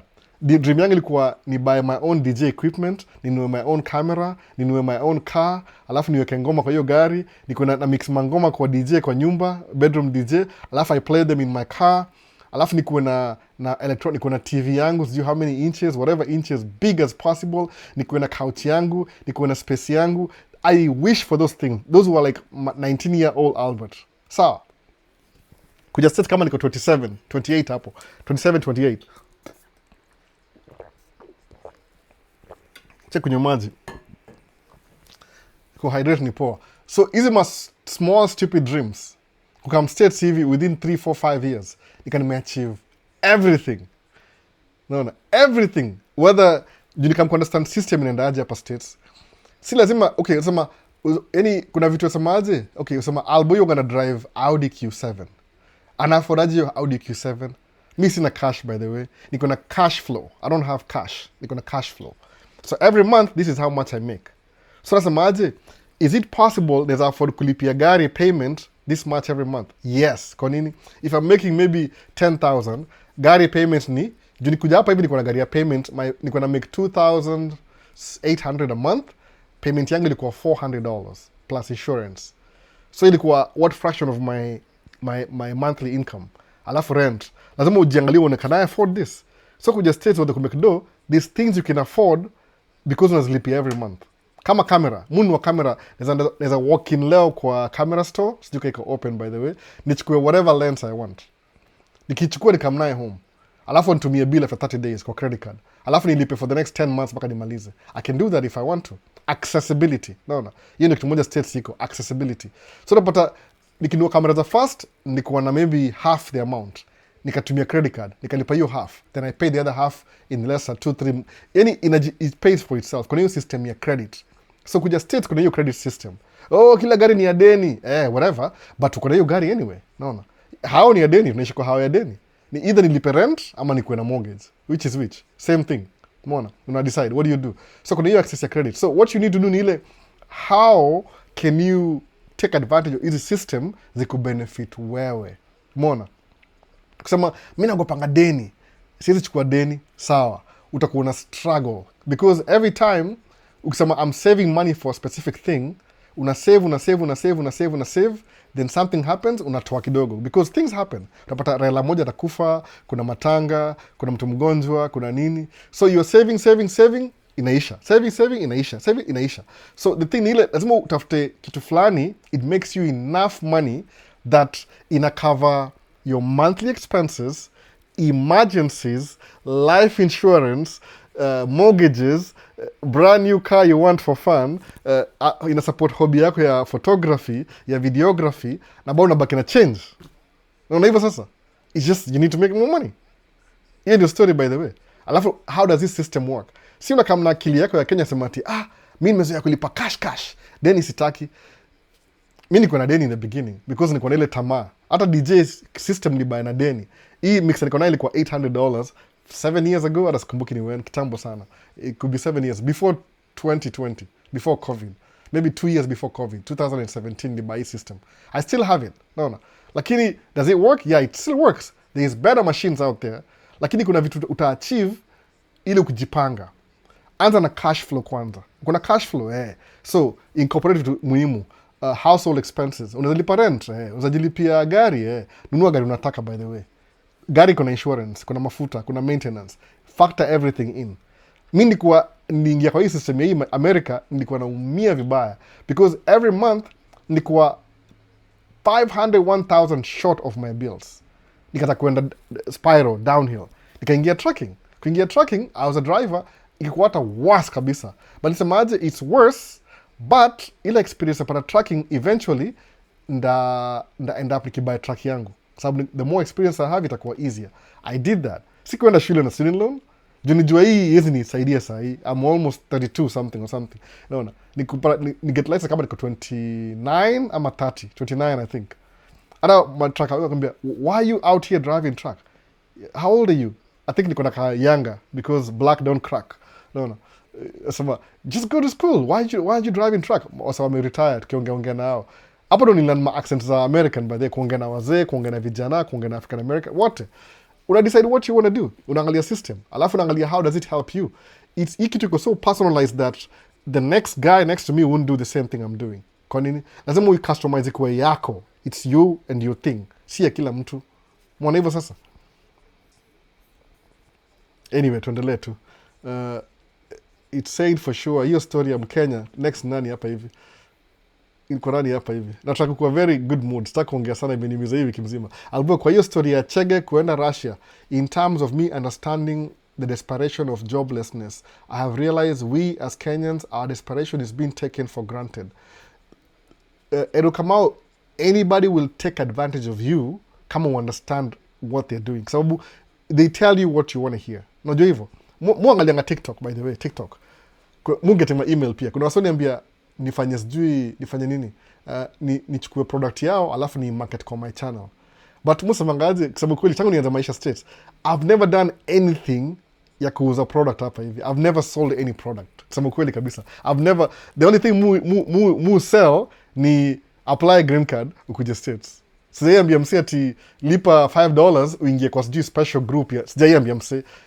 Nobody has, the only pesa mupata ni ile super chat. Na by the time kapatanga super chat a couple of years ago, ilikuwa ni ile I get the money, ina contribute towards my YouTube AdSense na kila kitu. When that money comes out like this, natumia msena nacho kwa passport. Ni vile, tangu ni buy life insurance yangu ya pili, because I have 2 life insurance. Since I bought my second life insurance, niliona, sa hakuna haja kutumia wase do, wacha ni focus na my own kids directly.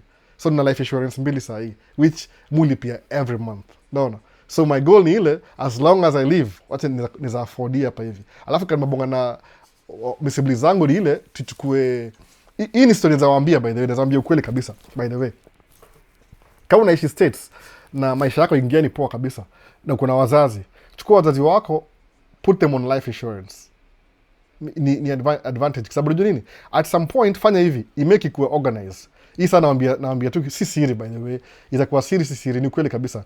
Get your parents, wawili, kama mimi Madhe na Mbuyu, naweza wekea 1 million. Alafu nifungue, has nothing to do with them. If they don't want to, that's okay. But ni ile, niupatie Mbuyu na Mother 1 million. Alafu nifungue family trust. Ile Mbuyu na Mother ndio beneficiaries wa kwanza, alafu all the siblings. Alafu niwalipie life insurance. So what happens ni hivi, ile in case Madhe na Mbuyu something happens, niko na doo ya kuwazika. Kwa nini? Unalipwa. They give you that money. Unawazika, kila kitu unamaliza, kila kitu lay to rest. Alafu assets za Mbuyu zinabaki kwa hiyo trust zote. Alafu pia mimi, the same thing happen na mimi pia inabaki kwa family. So my family as a whole inakuwa, every time we're in financial difficulties, there's a thing set up, inaitwa trust, that supports any member of the family. As long as wana meet some objectives kwa hiyo story. So haikuwa kitu kama mabeste, inakuwa iko structured na kuna lawyer. Naona, hiyo ni family trust. So unapata, my brother needs to go to school. My brother's kid wants to go to school. Anakama nasema kwa trust, ni aje, na ni fee ya mtoi. Tunaboro kwa trust, nampatia do, shika. Analipa fee for 4 years, mtoi na graduate. Huyo mtoi graduate, juu alipata hiyo pesa, asema aje, ukishamaliza, you have to bring that money back to the trust again. So it's like you become your own bank. You're borrowing from your own family. Even though wadosi uishi life yao hivi. How did they get the money? I don't know. But muangalia watu wadosi uishi hivyo, au ishi na family trust. Kama Bill Gates akona Bill and Melinda Gates Foundation. You know, the top foundation. So all their profits naingia wapi kwa foundation. Foundation ikona a better tax exempt structure than Bill Gates as an individual. Kwa nini? Juu yake akimake directly kwake na kuja kwake, atakuwa subjected to employment tax and income tax, nini. So ana transfer your obligation kwa another entity inaitwa foundation. Foundation because inasaidia wase, hata kama ni 10%. That's all he has to do. alafu anakipia do ingine. Kuna structures in place za kusaidia kubuild familia yako in a specific way, ile utakuwa more profitable than watu wengine before. Mwona hivyo sasa? Nizambia kila mtu hivyo. Kuna watu I take very seriously na understand hivyo. But that's what you need to do. Unakuwa na family trust. Unaona? Alafu how do you fund your, kama mimi kuna family trust sahihi ya family yetu, how will I fund it? My number one funding itakuwa hivi, because siwezi convince mbuyu I understand nini na maanisha nini. Itabidi mimi nichukue hiyo pesa nilipe, alafu niseme family ni kama unafungua bank account, by the way. Unaweka pesa huko, unaweka maasa, kila kitu ningia under hiyo kitu yote ile. Anything you buy. I can do that if I want to, but kama my parents wataka kufanya hiyo kitu, sawa pia, siwezi walazimisha. I can start my own, mimi ndio kwanza. You know, already kuna life insurance. So how do you fund your trust? Ile, if something happens to me, ile pesa ya life insurance itaingia kwa trust. Alafu nimestipulate how my family after I'm gone wataishiaje maisha yao. Hii itaenda kwa hii itaenda kwa huyu, kwa huyu, kwa huyu. If it's making money already, kuna ile equity, nasema aje, tumia watoi wangu every month $5,000 every month. Either kama do job ama wasi do job, it doesn't matter. That's what I want to do, by the way. Nataka watoi wangu kwa na ando, whether they are working or not working. Ile basic is taken care of. No. Hiyo kitu yani the next thing ya mambo ya trust na nini. So angalia system, use it to your advantage. Alafu baki naye full time. Tuendele Q&A. So kienda kama uwezi po hiyo kitu wachana naye. Albo, I was covering my first documentary project by a certain that it's about COVID-19 impact on agriculture. Niliona hiyo video kidogo. I saw it. No. I saw it. Thank you for the inspiration, man. Niliona hiyo videos, niliona yote bado. Nakaa chini tu sahi. So you know what I like about Africans? That they are there where they belong. I don't know what you like about... You know what I like about Africans? That they are there where they belong. I don't know what that means. Brav. What do you mean by that? They're there. Hi Albo, leo nimechelewa but hope nita grape too? I don't know what that means. God bless you, sir. So sir, nimeanza late kidogo, sija post video the whole week, so algorithm iko all over the place. Mbona hakuna comment mpya? Nafungiwa ama nini? Nakuwa filtered. Maisha states waiting. Hakuna comment yote. So hiyo ndio story, by the way. Kuna vitu you can do alafu una improve life yako. Si siri, by the way. Mimi kwa nasemaje, kuna hizi vitu Mungu anajua. Sasa niliamua kufundisha wasee, si kufundisha, kuambia tu this is what you can do. No. There is no opportunities in the US military. Hakuna pesa. Hii ni comment ya kitambo. There's no new comment. Kuna vitu zina happen, yani nasemaje, mbona uende kwa country yenye iko peace alafu ndako war? Hata kama uko maskini. Unajua life iko more important than kukufa. Sije kwa nini? No. Life is so important. Huwezi cheza na life hivyo. Inakuwa very important at the very end, inakuwa very important sometimes. So kwa ati auko alive, there's things you can't do anymore. No. Sioni ma questions come. Hiyo nilini disturb. Kama ninge make video on Monday, niko na uchungu sana. Hiyo kitu mimi ya daraka iliniumiza. Nikumbuka yani niko over the road, niko helpless. Alafu najua man, just join, niaje kaka, poa sana. Wise man, sema tu iliniumiza sana, semaje, kumbuka driving over the road, nimeambiwa Einstein, vipi? Jina lako ni ngapi bana? Weka jina tu straightforward. X1 Einstein. Unafanya hivi, yani ukikuwa na I'm supposed to leave Philadelphia na mzigo inaenda Chicago. Usiku ni ma TV, alafu ziko flat screen na Best Buy sijui Chicago. Nimechukua 9 p.m. ndio nimelodiwa because ni high value load. Alafu nafaa ni deliver Chicago by 11 a.m. the next day. You could drive ni kama how long? Sikumbuki how much. Suppose ni 8 hours could drive. I have a window of 11 hours. Nimekuwa awake the whole day, so sijalala. So naingia pale na kudrive hiyo gari. Unasikia mahali huko hivyo Ohio kuna snow.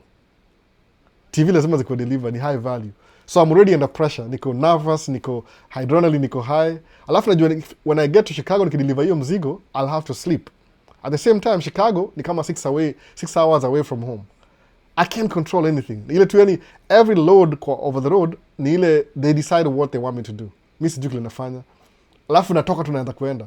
So now nikidrive usiku niko Ohio huko hivyo highway 90, snow imemwagika mbaya, nasikia tu wipers naenda mpaka inabidi ni pull over kwa gas station, kwa rest area, nichukue wiper nichape hivi ndio ile stick itoke tena, ndio kwa barabara tena naenda hivyo hivyo.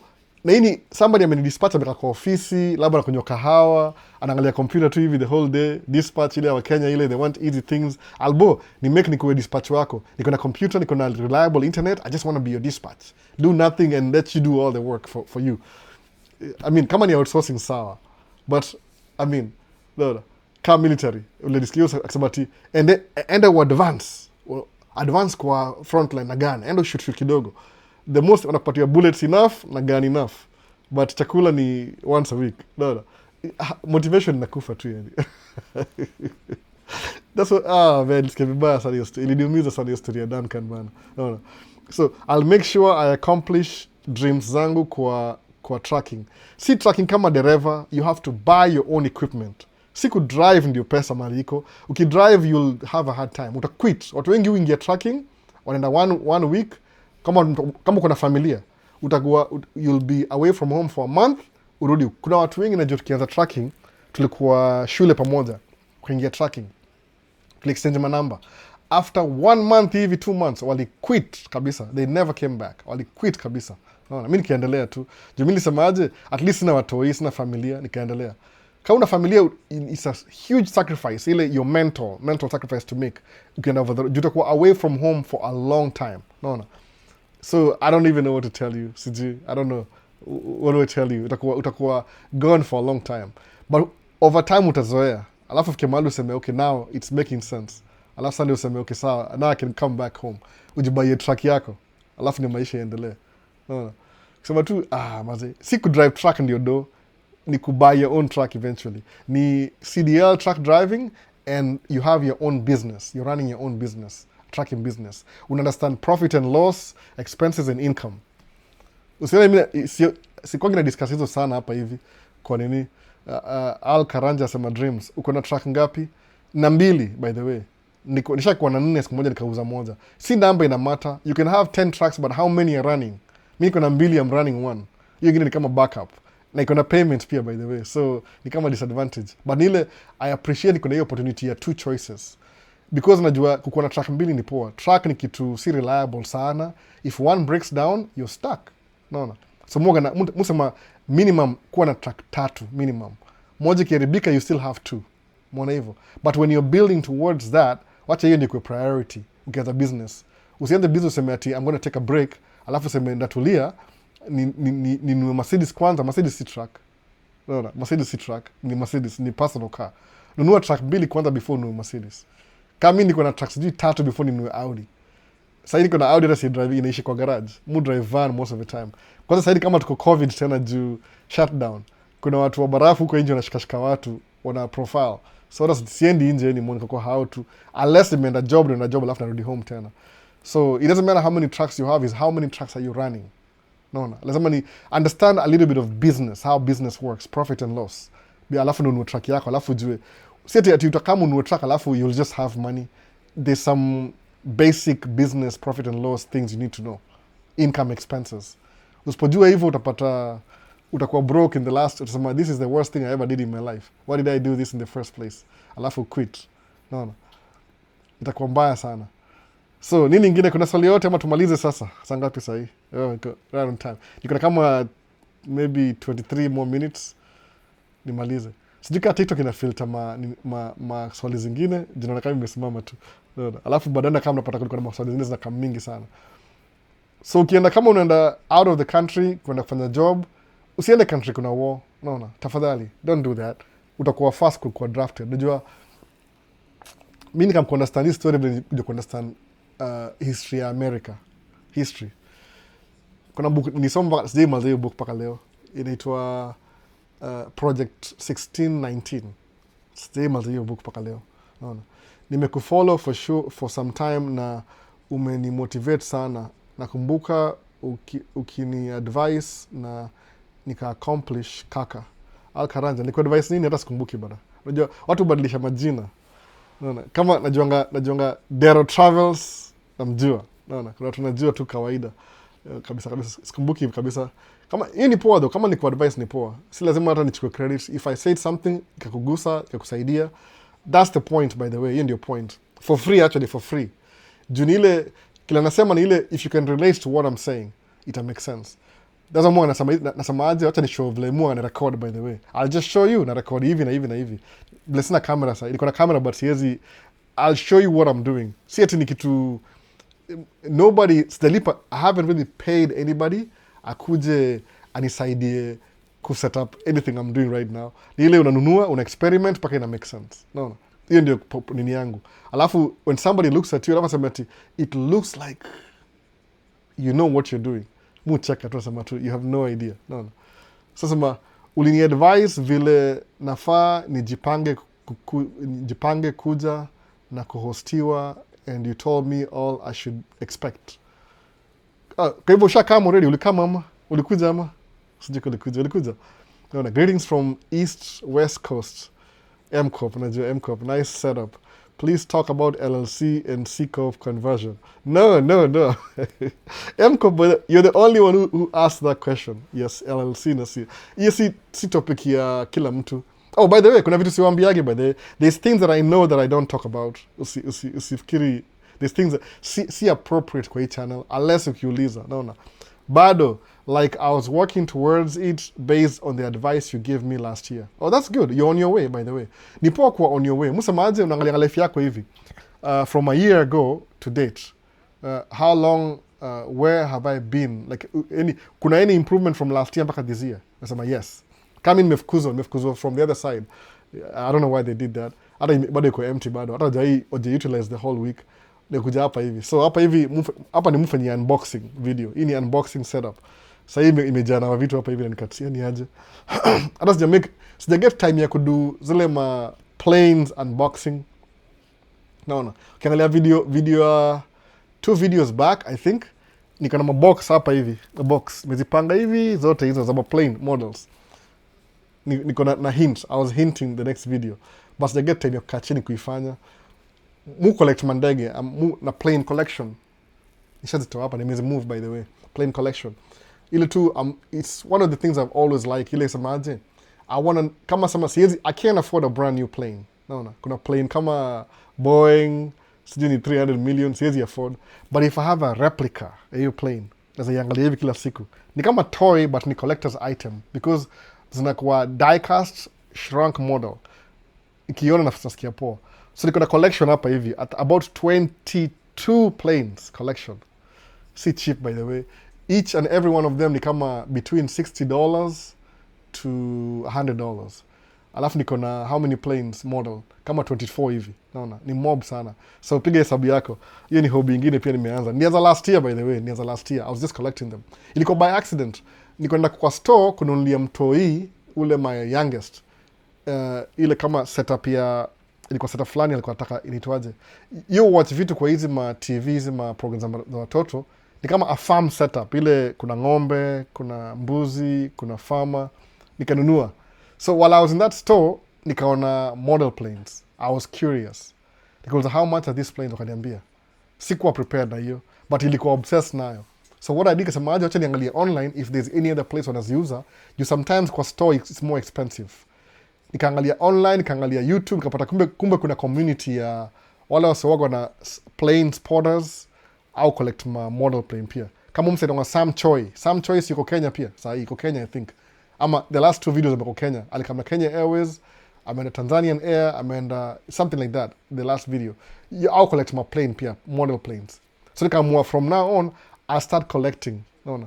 Unajua kudrive hizo ma Peterbilts za Kenworth zenye huwa tunaona za gear kama 5. Yeah, ni gear moja by the way. Ukiona kitu ina gear 2, that's the old version. Hizi mpya ni splitter. Ni splitter hapa hivi. Umeniuliza swali ya tracking. So I collect planes. Hata sijamaliza bado. So nimeanza na Kenya Airways. Niko na Kenya Airways moja. I collect planes. Kenya Airways, alafu I'm collecting all of them. By the time namaliza sijui ndakuwa na how many. Hata sijui. Nda take inventory at the end of the year. Niko na ngapi exactly. So na try kufocus na newer planes. Si older. Kwa sababu older, they are being phased out. naona, so haita make any sense unless iko na very specific. Anyway, tuendelea hivyo story. So hizo Peterbilt za nini hizi mpya, hiyo kana 13 speed. 13 speed ni kuna button hapa hivi. Ile arrangement ya gear the same. Ni kama 1 2 3 4, alafu una split 5 6. Hata si hivyo, iko na 1 low high, 2 low high, 3 low high, 4 low high, 5 low high. I think hivyo. So inakuwa every gear kuna 3. So inakuwa 5 15 speed, 13 speeds, G plus reverse na ingine. Inakuwa hivyo. Natafuta Derek asemaje? Natafuta kazi guys. Mtafutie kazi bwana. Mimi sijui. Sina, I'm not hiring. Sina job. Hi brother, it's been a while, been busy but not attending live. Shame on me. But always appreciate uwepo wako kwangu. We hujui ni kiasi gani umenijenga. You mean a lot. Hassan wa Isa. Oh, pole bana, pole. Sijasoma vizuri. Kiswahili mingi. Mwaga hivi, nikikuwa primary school, tunaambiwa tuongee English all the time. So, nika lose Swahili touch. Kama ilikuwa a bad thing. No. A bad thing. So, niko naongea more English katika Kenya than Kiswahili. So, Kiswahili nilemea kidogo. Did you see racist photos ya DJT account and implications? Sometimes muona kama si big deal. There's no big deal like your story because ni big deal but si big sababu tunamu expect afanye hivyo. Unaona? Amekuwa so obsessed na huyu president, alikuwa amemshinda in every level. Unajua hiyo hivyo ni kama envy. Unaona, envy. But usishangae sana kuja hapa hivi state, utashangaa utapata kama ufanyanga job na wangoso fulani, ukikuwa na conversation na huyu mse anakuwa favored. Unapata kama we have maybe some good jobs and bad jobs. Good job ni ile unaingia job, haina story mob, unaenda, unarudi na mchanga, unakaa, unangojea. Like basically, wendi yani, okay, me prefer both. It doesn't really matter to me. But there's good jobs. Ile hurry up and wait. Unakompete. Kama ile moja niliungi last year. Ilikuwa last year ama ilikuwa 2014. Nikuwa naenda kwa pit, nachukua mchanga, narudi alafu nakaa nangojea. Nangojea 4 hours. Imagine. So I was making, nilimake how much? 125. I made like $400 sitting. Nangojea. Nikamwaga mchanga, wakaniload, nikaenda, wakaniambia come back with sun. Nikarudi na sun tena. Nikangojea 4 hours ingine 8 hours. So nilimake how many trips? Hiyo job mzuri ni ile you use less fuel, less energy, but you make more money. Sawa? So napata hivi. Wazungu upewa hiyo kazi. Hizo kazi rahisi kama hizo. That's the easiest job. Alafu ukienda kuongea nao unapata kuna attitude fulani, kama unasikia uchungu because umepewa hiyo job na gari yake ni mzee, gari yangu ni mpya. Unaona? Msalimu zote album, mbona usinunue used trucks? That's the problem. Ni hivi. Ukinunua used trucks, wazungu wako na used trucks. Kama mzungu ndio mdosi, hautaikuwa above mzungu. So what you want to do ni ile compete na hawa say always fanya kitu ile hawezi fanya. Wazungu wako pa kununua gari mpya. Au sema 300,000? No way. I can't spend that kind of money buying that truck. Alafu namuuliza, how much did you make last year? Asema 300,000. Okay, how much do you spend on repairs? I don't even look at it. My dad fixes my truck. But you buy parts. Yeah. I have new brakes, new engine, new overhaul. So namuulizaje, juu ila akili yao ajui vizuri. Okay, kama ali make 300,000 last year, aka spend 100,000 on repairs, aka spend 50 on insurance and maintenance. So they still spend the money. Lakini ile ana hiyo akili, ile ya kujua gari mpya na payments na no repairs is much better than gari mzee na repairs na payments. I focus na hiyo. Ni ile tu anaona kama yeye ni privilege. Maybe that's what they have, unaona. Na hii ni ile manufactured, hata si ukweli kabisa. So utacompete nao, asema unasemaje ukiingia place, unasemaje this is what everybody else is doing. Sawa. Kama uko straight hivi, this is what everybody else is doing. So what do? Unasema hivi, wacha nifanye kitu fulani ile iko extra. Ile they can't compete with me. Hata wafanye nini. Albu ameenda amebuy truck brand new. Nimemake video. Last week by the way kuna msanii niona kwa job site. Akanipiga mapicha shindo. Mbona msanii anapiga picha bana? Just shindo. Ni kama alikuwa ana make video. I think aliona video yangu kwa YouTube. So anataka kuja nini. Aliona yani it's like vile muona kama naona ndege na hiyo livery ya hiyo ndege, I see the livery ya hiyo ndege ikifly, yani naiona kwa, I buy the model plane, alafu naona hiyo livery real life, ile ndio hii livery, unakuwa so excited, naona. I don't know if you, kama Kenya Airways, na Kenya Airways, yani Kenya Airways ni ndege, sionangi Kenya Airways hapa by the way, I don't see Kenya Airways, hiyo kama mpaka JFK, inarudi Kenya, sijui naenda wapi, it never comes to Minneapolis. So nikiona ndafurahi, kwa nini? Because I have the model plane, alafu nimeiona in real life. So msali una track yangu kwa YouTube, akaiona real life kwa job, alibambika sana by the way, alibambika sana, naona. Would you love, Benz asemaje, would love to see you chop it up with Ikonini when you're in Kenya. Sijui kama ataniita, juu sijui kama ananijua by the way, hata sijui kama ananijua. Nipataka namba ya Mwaf last year, hatujai communicate.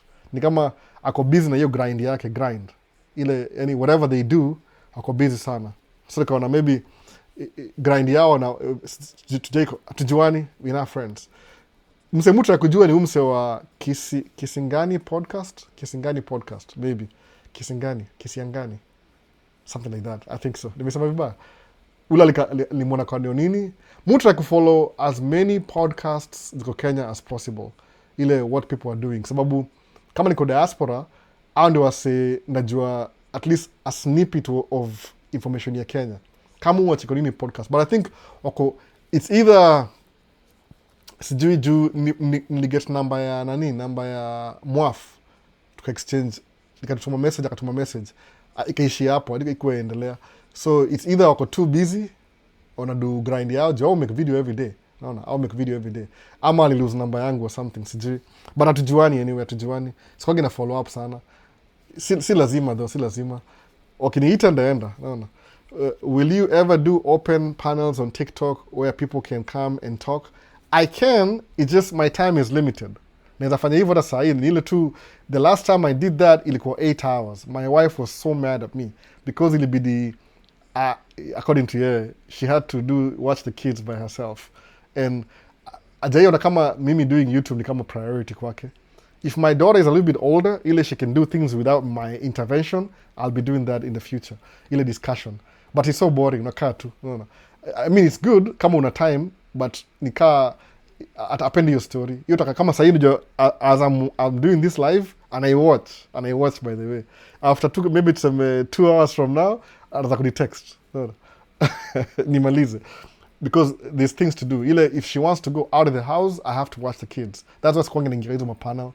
Juu panel, they're good, interactive, lakini sina hiyo time kabisa. I don't have time. Tuko job kesho tuko job juu ya nini, Super Bowl. Kuna Super Bowl leo by the way, finals. So I would love to, lakini I can join yours if you have one. Kwa sababu najita kwa temporary. Time ndio, if my daughter is sleeping, that's why mwaga hivyo, niko very, na watu wako very, I have to watch my kids. So Ikonini podcast, I'll do video every day. No. Juu, Ikonini, tuli communicate once I think. He never replied, ikaona, maybe yako busy na grinding. Unajua hawa said kama, hii ni kama job sasa, juu, out to a video every day, I think so, every day. So napata recording, wanadu recording, I don't know if somebody edits, alafu wanaendelea hivyo. I know the grind. But mtu after wale wase, pia Ikonini ni kama yeye ndio Ikonini yako, yani everybody goes to the podcast. So kuna, I think on a daily basis, kuna guest. So do you think they know, mimi niko wapi, mtu kama mimi? Ndakama alafu nisauliwe immediately. No. Ipite. Nini yao iko, grind yao iko on a daily basis. No. Yeah, it's a job to them, not a side thing. Nasema hivyo exactly. So, kama ni social, labda akuja hapa, nitaka kumtafuta kuja hapa ni mpeleke raundi hapa. But simjui personally, simjui personally. Naeza kwa weird, kama ujui mtu personally, I think alienda Colorado kwa Kenyan American home, walikuwa sha communicate. But mi simjui personally. So, kama ujui mtu personally, inakuwa strange, mnajuana, but Kenyan American home katusha na yeye live pamoja, alafu akuja hapa, akanipigia simu, akaniambia kuja, niko kwa job, akamjob. So that's what it is. Hii ni once a week thing, si daily grind. Kama ningekuwa nalipa ningedo daily grind, but I love doing this for free, no pressure. But ile daily inakuwa hard kidogo. Kama sasa TikTok, video mu post TikTok ni the YouTube live optimized for TikTok, a section hivi. Yani from every YouTube video I can pull 1 or 2 videos from nini. Na video mob sana ile musemaje, mu prefer hii sit down because hapa naweza control lighting, sound. Kinda drive itakuwa weird because I mean, how do I pull a video from me driving alafu niweke TikTok? Naweza jaribu pia by the way. But driving hiyo ni kama exclusively YouTube because ile naweza edit, naweza toa vitu I don't want people to see. No. Kitu kaa hiyo. Editing. So daily grind kama ni job, no, I want a time. Ni kama you're just another guest in the cycle. Kama unadu hivyo. Ni full time job. No. Alafu pia muaf, watu wengi do podcast Kenya wako na background ya nini? Wako na background ya media. Inaitwaje? Media something. Ile maybe una work on radio station. So ni cheat code. They know the grind. They've been around. Mini straight up from as basic as it gets. Nilikuwaje sikia COVID niko do vitu za live nikalan okay kuna software actually my wife ali set up his software. Of course now I know how to use it but ali set up in the beginning. So it's not like I know what I'm doing. I learn as I go. But na equipment kama hii niko na Rodecaster 2 Pro 2. Do I know how to use everything on this? No, I don't. Iko na soundbar by the way. But musemangaje this is not the podcast. Kuna ile naangalianga flow semaje, do I like the don the Marco? No. Inaka kama ile ya fresh and fit. Inaka stupid in a way. But it could be me, my age pia. Mimi mse na focus vitu serious. Taki vitu clowny. No. That's not me. So why would I force myself to do that? No. Kukuwa na guests, this is my home. Private home. So guests lazima ikuwe place if I can rent a space somewhere else. Na do hivyo. No. Alafu ni insure equipment just in case ikibiwa nilipiwe kila kitu. That being said, tuendelee hivyo. Ndio hiyo sasa. So if ukiniita iko nini podcast ndaenda anyway. Not for the views. I don't do this for the views. Kwa sababu hiyo ndio difference yangu by the way. I don't try and make money. Kama ni mujua tu whatever I'm doing right now. Hii kile mufanya kila kitu. I'm already building my wealth. So 5-10 years from now ndakuwa mahali exactly where I want to be. Trajectory. Si lazima ikikuwa nikimake money from YouTube itakuwa tu extra income kwangu. No. Haitakuwa to the main income. But whatever I'm doing right now, ile vitu na set up na kila kitu, 5 years from now ndakuwa labda double network yangu. No. Iko kwa hiyo trajectory. If I don't do it kama tuseme mimi ndakatiwa, my kids are going to be rich too. No. So ndio I worry anymore. So it's better kuifanya every time nafanya video for fun, it's more rewarding than paid. Because paid ina coming in as a responsibility. No. That's why. So will you ever, okay, yeah, it's a job to them, okay, side asshole. So hapa hivi, did you see racist, okay, nishamaliza hiyo pia. That's why. Najua niko very low kwa algorithm this week. Just post video mob YouTube the whole week. Mu post at least 2-3 videos YouTube. This week nichukua break kabisa. I have the videos but because I edit on time. That's what happens. So nani asemaje Hassan wa Isa Albo, can you guide someone is in Canada towards wealth while you are in the US? Ni kama similar. Unajua kile mufanya by the way, understand kitu moja. What I'm doing sahi, kile mufanya sahi. You buy your own truck, you start your own business, alafu you learn profit and loss, unaingia mambo ya life insurance, you start doing live videos for free. It's very sketchy. No. See, sketchy in a bad way. Yani, not everybody walks this path. Me, nimekuwa self-employed for like 15 years. How many people do you know wako self-employed? Maybe you do know a lot of people. Maybe you do. Most people make their money from ile job. Msana ingia chuo, unapata degree, unapata job. Alafu unakuwa na hiyo job. Una maintain hiyo job, then you start building for 1K, hizi my investment pole pole. Mimi hii kubuy truck ni sketchy in a way. No. Very sketchy. Hata ni ile watu wengi wao na hii sketchy, they always go back to the office again, office jobs na kila kitu ama healthcare. Ni kitu yani sketchy kidogo, ni ile ni off the records. Nini yangu ni different from everybody else perspective. So nile msemangaje, mimi sina college degree, sijasoma okay some college, siku graduate ndio tianziani.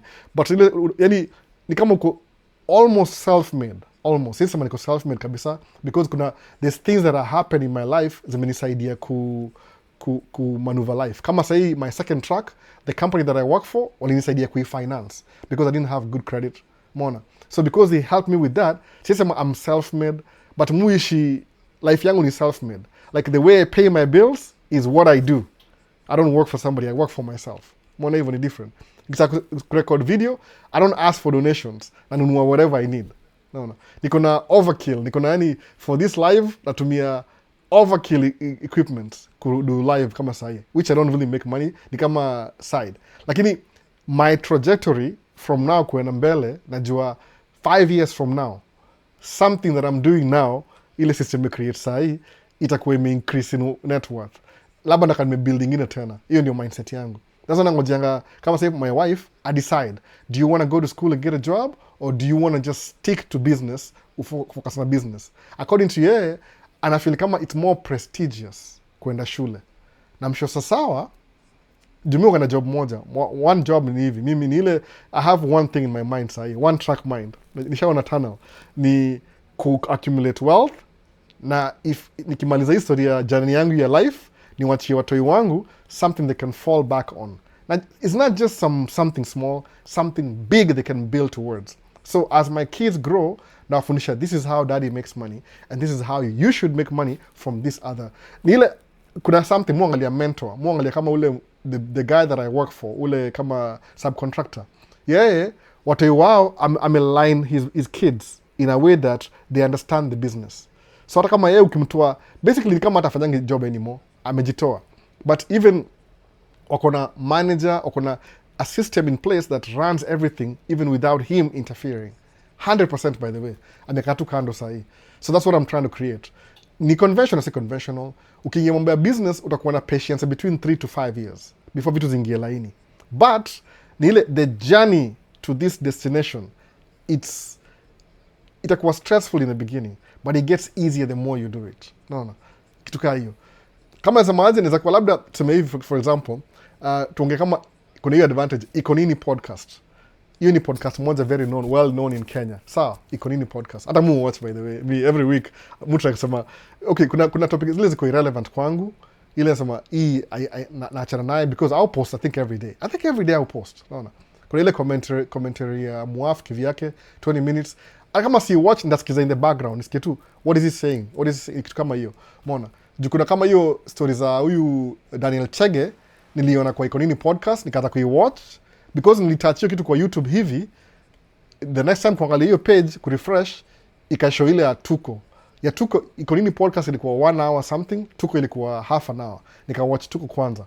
Alafu when my daughter was sleeping, I went back to Iko Nini podcast. Nikawatch paka mahali nikawachia njiani, then I had to go attend to my come back kaimaliza. Unaona? So it takes me a while to understand nini kumaliza hizi ma podcast na nini. It takes me a while, but mumaliza eventually. Hata mu understand hivyo. People don't watch entire Maisha States podcast, but I post it anyway. Kwa nini? Because unaweza anza wachia njiani, juu utapata point. That's why I don't even give it a title because ni Q&A. It could go, kama unajua culture yangu ni ile channel iko based on personal development. Musamangaje, kama wewe ni mtu wa sideline kama mimi, yani unakanga kando, you can do this and you'll be okay. Naona. Kama ni mse ile fringy, you want your own business, you want your own thing. But what I could say ni hivi, equipment yangu ya camera, naweza sema hivi, ya kurecord, it's better than Iko Nini podcast. Niko na everything. Na hata si, what I have now, 2 years from now, naweza kuwata na more. Mona. So kama ningekuwa nawajua personally, kina Muaf na Ian, kama ningewajua personally, wangeniambia, ni aje mse, tunanidi hii na hii. Ningesema, unajua nini? Mwaga na watch. Naona. Wacha kutumia hii, naituma. Hivyo tu. Kwa nini? Because naweza wish ni improve quality ya production yao because I watch them too. Lakini but we get in touch, I'll keep in touch sana kwa na maybe we're not friends. They're busy in their grind. Alafu whatever they'll need it anyway. Naona. Kwa sababu kana hiyo access. Things that I like I invest in. Naona hivyo sasa. Sasa nimeanza kama Kisingani podcast. Nikaanza kuwatch pia hiyo. Okay, topics zao ziko all over the place, you understand sometimes. Lakini awana nigundua huyu you film na simu, phone. Nasema, oh my goodness. Simu tena. Alafu pia angle yao, but maybe hawezi appreciate kiwaambia do this, do that. Kwa sababu unajua nini? Somewhat saa zingine, nikianza hii channel by the way in the beginning, the way I was recording the videos, wasanii walinichanua, niambia Albu, waka kamera hapa ndio ikae poa. Mimi sikuwa najua nisemaje. When I begin in the beginning, ndaanza, I will just start. Unaona, content ni content, anza content, alafu perfection itakam as you go through the whole process. So kama usema hivi, kama unadu podcast, vile mu record podcast za watu, by the way, I still record podcast. Ile siwezi kuambia kila kitu, sema hivi, I can't tell you everything. Kuna zile ziko chini ya maji, kuna zile ziko documentary, siwezi kuambia kila kitu. I do this by the way for free ama for some pay.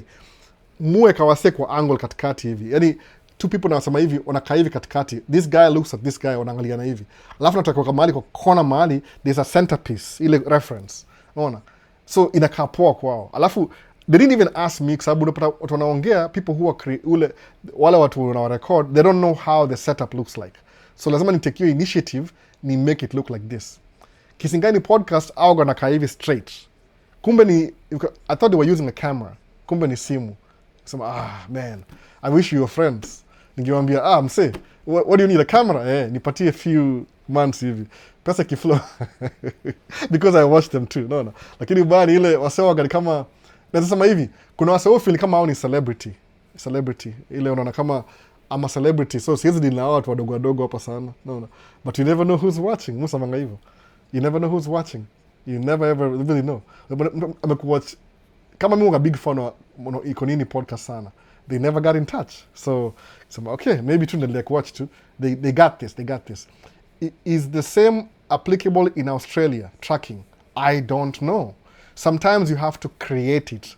Kama mimi tracking yetu hii ya Minnesota, hii ya construction, I'm not the one who created it. Kuna wase nilipata wakifanya, ni ile mimi I joined the club, alafu nikai perfect to benefit me personally. So my advice ni ile musa mangaji, I do it na perfect the way I understand best. Tulienda shule hapana, ni ile tu you learn as you go. Mwona hivyo. Kama in the beginning, I used to be so broke off season. Why was I broke off season? Nilikuwa na madeni, sikuwa na pesa. Nikisema wacha ni prioritize kulipa all my debt first. So when we are not working, sababu construction ni all year round, ni kama 9 months, 8 to 9 months every year. But sometimes musema hivi, if they have work off season, I'm still available. Kwa nini? Sababu hiyo ni extra cash. Kama sasa nipigia simu this month, nimedo job the whole of last week. It's supposed to be off season, but nimemake dough anyway. No. So sema if I'm available, I still make it work. Ikifika March, tutaingia full time sasa next month. But because of sema sasa hiyo kwa available, whether ime-improve kidogo, I'm available. So it's something you create. So Australia siwezi kuwa najua. So Maish Ken, what you do ni ile, enda uangalie somebody who's driving truck, hata kama ni mweupe, ongea na yeye, uchukue notes, understand what they're doing. Alafu utajua ni aje. So hello brasa, if you have an extra camera, please assist me. I can't assist you. Lazima tujuane. You have to be my friend. I have to feel something. No. I have to feel something about you. Ile, I watch you. Ni musa mangaje. Kama Dero Travels, somebody that I know, alimpatia camera. So Dero Travels, akona kamera yake sahi. Alafu, since akona kamera yake sahi, ime increase productivity yake, because now he's more creative, because if he's not renting a camera, akona ile yake bado. Sababu kiunza, everybody who watches me, hiyo ni omba camera. So muulizaje, who am I gonna give, who I'm not gonna give? Fanya hivi, enda usubscribe kwa nini, kwa YouTube yangu, ikifika 10K, I'll give away the camera. It could be you, that's what you do. Lakini, siwezi guarantee you're the one who's gonna win.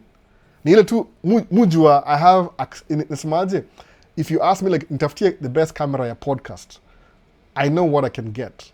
I know where I buy my cameras from. Naweza tafuta tusemeniaje. But if it costs me money, inakuwa hard kidogo, no? Inakuwa hard kidogo. So, how can I reach you for mentorship? We are a new family of 5. Rehab, Zach Music. Mentorship? Just my phone, if you go to my YouTube channel, Maisha States, any video, kwa description section, go through the description, you'll start, kutapata email yangu, anything. I'm not gonna give you my number. I won't give you my number. Sababu walitoa, nilipata some information about it. Samaje, hawataki upatie namba yako, nini. So I'm not gonna give you my number. You have to reach out, then I'll reply to you. And I will, by the way.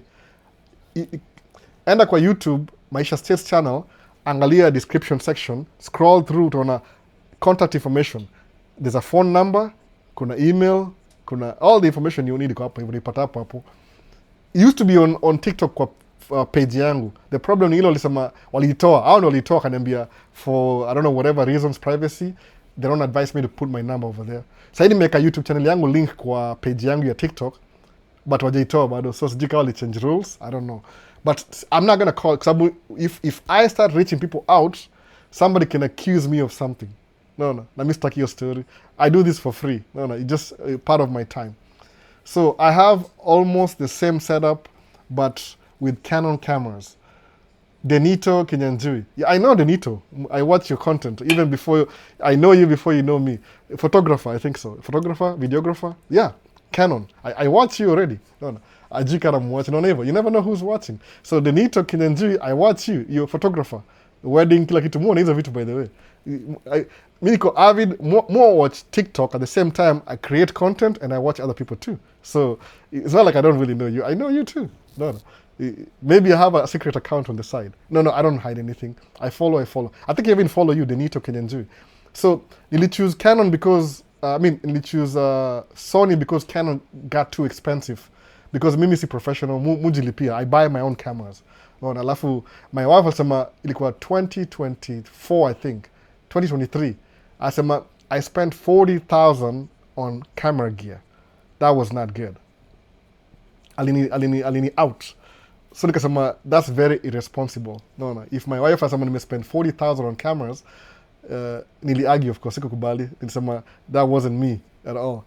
But it was me anyway, that's true. But because okay, it was a very, man, you can never win arguments with your wife, that's true. And young men, I'll tell you the truth, you'll never win. Women have more words than you do, so you'll run out of words. So nili lose, accepted it, nili lose. But alisema hivi, my student loan is $70,000, Albert. You spent 40,000 on camera gear. How can you spend 40,000 in camera gear and you can't pay my student loan? Nikamuuliza, I have a question. When do you get time to edit your clips? When my kids are sleeping. Every time. Okay, okay, I'll be honest with you. You got a computer for every floor. I have a computer on the basement, ndio hii hapa hivi. You got a computer for main floor, ya my wife, ya ofisi, and I have a computer in the bedroom. So whenever alafu nimezi link. So if I stop, I'll just continue. I'll continue from where I left off. Natumianga, if I start some project up kwa basement sahi, ndamalizia kwa main floor, because my daughter wants to be, Daddy, let's go upstairs, and upstairs, alafu alale. So I'm going to be editing. Nico, that's what I do. I edit them like in between. It depends whenever I'm at. Hata kwa app niko na hiyo nini. I can edit in the app. No. So I wish you can add me. I show you my gear. I don't know how to add you on nini. Let's do it later. How do you add? I don't know how to add. But I watch your content a lot, by the way. Denito Kinyanjui. I follow you too, right? I'm following you too. No. So somebody who has gear, tunajua ni umse wa Iowa huyu, DJ Voicey. Pia kuna room yake, DJ, video, kila kitu. So, it's a hobby. No. Nikamwambia wife, listen, I don't have a degree, you have a degree. So if you want to pay off your student loan, why don't you make money and pay your student loan by yourself? Jumimi has nothing to do with me. Why should I pay for? But I'm your wife. Please, come on. The camera is more important. No. So that's what, anything nataka munua to anything I want. Inasaidia. So how do you add though? I don't know how to add.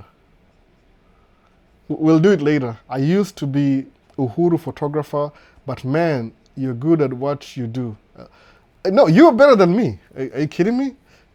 I'm not really that good. You're better than me, I think so. I'm a lousy photographer. Nile, I don't do it for the money though. That's the problem. I don't do it for the money. So sina exposure sana because I don't have that time. My job sahi ni na follow kama footsteps za Eminem. Eminem, when he was doing music, he worked 8 hours a day. Lunchtime anachukua lunch break anaenda. Kwa nini? Because he wanted to be there for his daughter, Hailey. Sahi daughter sha graduate. Same thing. My main job is to raise my kids. Everything else comes second. So equipment ni, I happen to have it. I don't think I've bought anything else. Nile too, my wife was bribing me with a $3,000 camera the other day, December. but I don't know why. I'll figure it out later. I don't know why she did that, but I'll figure it out why she did that. No, no. Maybe it's her camera. Musamanga, your camera, your camera. I don't have it here. No, no. So for fun, I just do it for fun. It makes me, reduce PTSD. That's what it does. So what could you advise someone to invest in as a beginner? A beginner on what? A beginner in photography, or if it's content creating, just create content. Then build your setup as you go. Create content. Because mimi mu multitask. Kama the light I'm using here, this light near photography. Ilikuwa initially a photography. Bower mount. But what I do ni ile, instead of using the speed light, niko na ile AD Go Dark 600 na toa hiyo na consistent light. Alafu I realize when I'm taking photos, like kama tuseme kwa once a year muchukua pictures za passport photos for some organization which I'm not supposed to mention, I use this light, consistent light. So ile flash za zingine, the last time I was doing it, ile ni yangu remote ilianguka ikavunjika. I was so messed up, by the way, and home was like 45 minutes away, and niambia wife I'm only gonna be gone for 2 hours, so kama ninge show up, so I had to improvise. No, improvise. Lucky enough, not everybody showed up the first day, walikam the second session. Niko na 3 sessions. So I decided nikichukua passport photos na tumia consistent light. I don't use speed lights anymore because nilivunja remote. Though I have the new one. Niko na ile new one ile bado. But hii ni story ingine ya equipment. Wasa watatoka kwa content. So Danito, I watch your content. Maybe we'll discuss. You can get my number. Tutaongea. No. Tuchanuane, by the way. Ni for free. No big deal. That's what find something that inatoa ile pressure ya life out of you. Kama my kids are allowed to take up all my time, but nobody else. Everybody needs a hobby they love to vent and to keep their sanity. That's true, especially if you live in America. I think so, because life is so fast. Lazima utafute kitu. Kama mimi, I collect planes. How stupid that is, but it makes me feel really good. No. It's good. I'm like, man, I love this. Collect planes.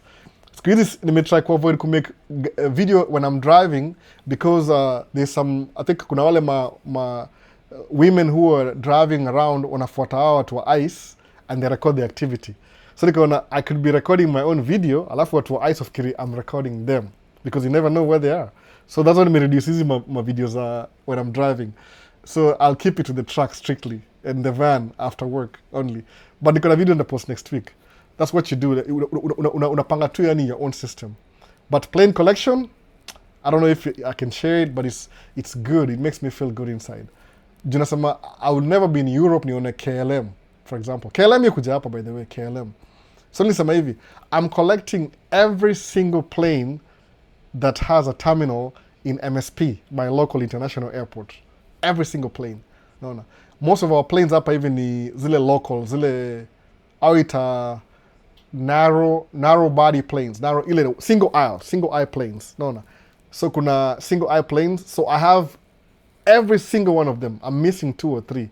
Sina Frontier, na Icelander, 2 or 3. Alafu Kenya Airways, they don't make them. I have to buy them from China. It takes 1 month to get here. So I'm waiting for that. So something you do that in a vent, it vents. No, kama sahi, I have like maybe a few minutes to go. So I don't know how long. Una vent though. You just vent. You do something that takes you out of the normal. Utakuwa poa hivyo. Nani, Danito, just get in touch, Strongea, to exchange ideas. I'll tell you everything I do for free. Nile, if I start telling you everything, what's out of talk alive? I don't think every topic ni ya kila mtu. No. Yeah, by the way, I know more than this. I know so much more than this. Usisahau, I can do a commentary about vitu zingine. Nile tusema tu, right now, my primary objective, raising my kids and sharing business tips with my friends. No. That's it. If you want to photography, nikienda kama piga picha, I love taking pictures for me, not for everybody else. But for everybody else, sometimes I'll take pictures for them and they won't even post them. So I feel kama, that's a waste of my time. Just post and say, Albert, affirmation. Give me some affirmation. No. Inakuwaga hivyo. That's why it's good sometimes as a photographer to get paid. Because watu paid, like some of my friends, okay, we meet them tukienda kwa, kama one time I was recording my cousin, she was launching a book, and she's a public speaker, then I met the cameraman for a local TV station. No, hivyo. Then you exchange numbers. So that's how I meet people. Like you go to an event, then you're covering the event. Maybe musema hivi, I'm the media coverage. Yeah, the host. Oh, really? Oh, no problem. So I'm not gonna get on your way. And I'm like, no, don't worry about it. You're the main guy. Don't worry about me. Alafu nachukua zile video zangu za social media. So I got footage about maybe 6 hours. Yeah, my cousin. She's never posted them. No. Because she expects me to process them, then she can post them. So I'm like, why should I be doing that for free? I can't. So I just keep them. No. Kama one of my friends, Fanaka Nation. Every concert, akona live event, I go and record him. Nampatia footage. He doesn't post them. No. So what am I doing? No. So music, can I post it on my channel? That's somebody else anyway. Na ni footage, ni footage. And that's the thing, having footage is better because you can always manipulate your footage. We structure in so many places. Kuna AI siku hizi. No. Ni vile tu channel yangu ni ya Swahili speaking and English mixed up. I don't make this content ya kupatia watu nimelimit my reach. Reach yangu ni very watu wanaongea Kiswahili speaking at least and a little bit of English maybe. No. But si ati ya kila mtu. I'm very limited kwa nini yangu. I'm not trying to be the biggest YouTuber. I show speed. Naongea na chat. I don't want that. That's too much nini. I'm raising kids right now. Maybe when I get older I'll do that. So Denito, get in touch bana, tuongea. Ndakupigia maybe ndatafuta namba yako nikupigia after live. I don't think so. Not today though. Kuna Super Bowl leo. No. So what else? Swali. So kama wewe ni Mkenya utakwenda Russia, mazo usiende Russia bana. No. Na pia si states peke yake. Kuna musema I'm trying to humanize this as much as possible. Kuna one of my friends alikuwa Jamaica. Itanga Jamaica, but they say Jamaica. Jamaica is the Swahili version. Jamaica. Au itanga Jamaica. He's Jamaican. Alikam kusoma Canada. Alafu kusoma Canada, akachukua green card ya Canada. Then akakuja kufanya masters United States of America, kwa sababu ni Canadian citizen. Alafu ama green card, akamit wife yake ni American. Though wife background yake ni Caribbean pia. So they got married in Chicago. Then akapata job Minneapolis. That's when I met him.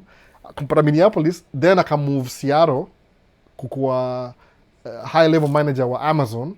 So ako Amazon sahi. But sahi wanaishi karibu na Canada because you're from west of Canada. Unaona? Bado tumia green card. Sawa. So kama uwezi come States, ingia Canada. Alafu come Canada, kama uni visit States. Unaona? Hii ni opportunity pia. Si lazima iko channel moja. Mujiwanga hivi. Kama single come States, either ingekuwa UK ama Australia ama hata another country sijui. Kwa sababu kuna aje my opportunities in Kenya were limited. Unaona? Ilikuwa very limited. Ni ile siku hizi nimejiwekea pause kidogo. Mimi I can do a lot of crazy things. Nimezoea tu hivyo. But ilikuwa tu ile nilikuwa najua Kenya sina opportunity. Nikikaa hapa hivi I will never go past this. My dreams are still big. Too big. Huwezi contain. So kama pia uko hivyo, kama wewe unafeel kama uko na hizo dreams kama zangu. Ile unaona kama you can take some risks ya comfort zone. Utoke out of the box. Uende do good things. Do that, don't get out of your comfort zone, do greater things. Itakuwa sawa hivyo. But kama wewe umezoea comfort zone, kaa tu Kenya watch tu waseo kiendelea ku advance na utakuwa poa pia, unaona. Watch kama entertainment. Ukisema unasema ati hii si kuna wasonga na uchungu. Hii ni porojo tu. Sasa, msema sasa. Anaongea kama kuna mtu mmoja anaongea porojo, sasa kumtaja jina by the way.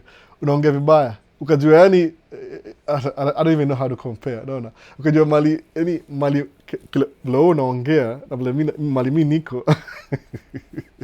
Ainigusi hata by the way. Tashangaa tu acha tunachana naye. Unaona?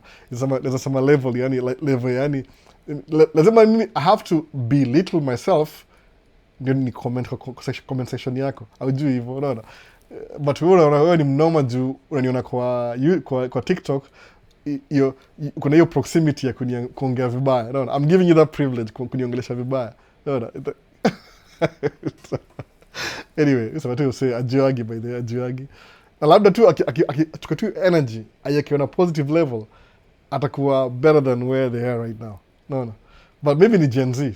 I don't even know, by the way. Nothing wrong na Gen Z, by the way. Kila mtu ana session yao. Kama mbwashangi yangu ni ya 80s. Yeah, I'm old. Mi niko 40s, by the way. No. Black don't crack. Mi niko 40s.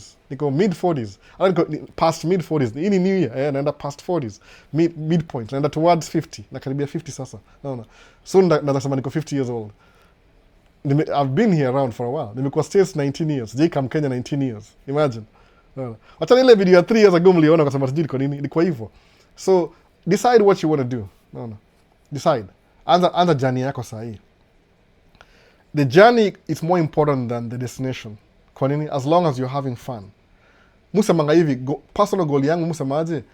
I want to own all Sony G Master lenses. No.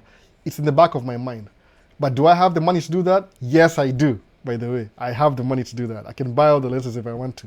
Lakini, I can't justify spending 15,000 on camera lenses that are not making me money. No. I'd rather invest in other things zile ziko na returns immediately. No. So people need to use discernment before relocating to any country. That's true. You just understand the system. But not Russia. Usiende kwa war. Wewe ni mweusi, utako frontline. No. Is that really a comfortable life? Unaenda mahali, unalipwa $2,500, alafu unajichimbia shimo, you live under the ground for $2,500, na kuna mabombs huko juu, and the guy who's bombing you, akona no discretion. They just want to take care of you. Like, they want to delete you. Wacha tumie jina, niko nini. Their aim ni kukudelete. Kwa nini? Because you are in their territory. Hawana huruma, they don't know who you are, but their aim ni kukudelete. Naona? Mimi naambia kweli kabisa, watu wa Ukraine wala wana defend their territory, wakikuona unless kuna camera hawatakuachia, watakudelete. Kwa sababu najua wakikuachia pia utawadelete. Unaona? Na wewe you have nothing to do with that.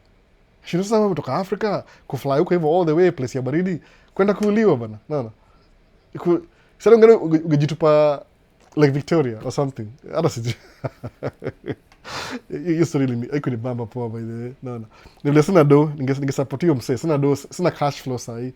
Huyo Daniel Chege ningemsupport sana, unaona. At least mother yake. Investments towards creating systems to financial freedom.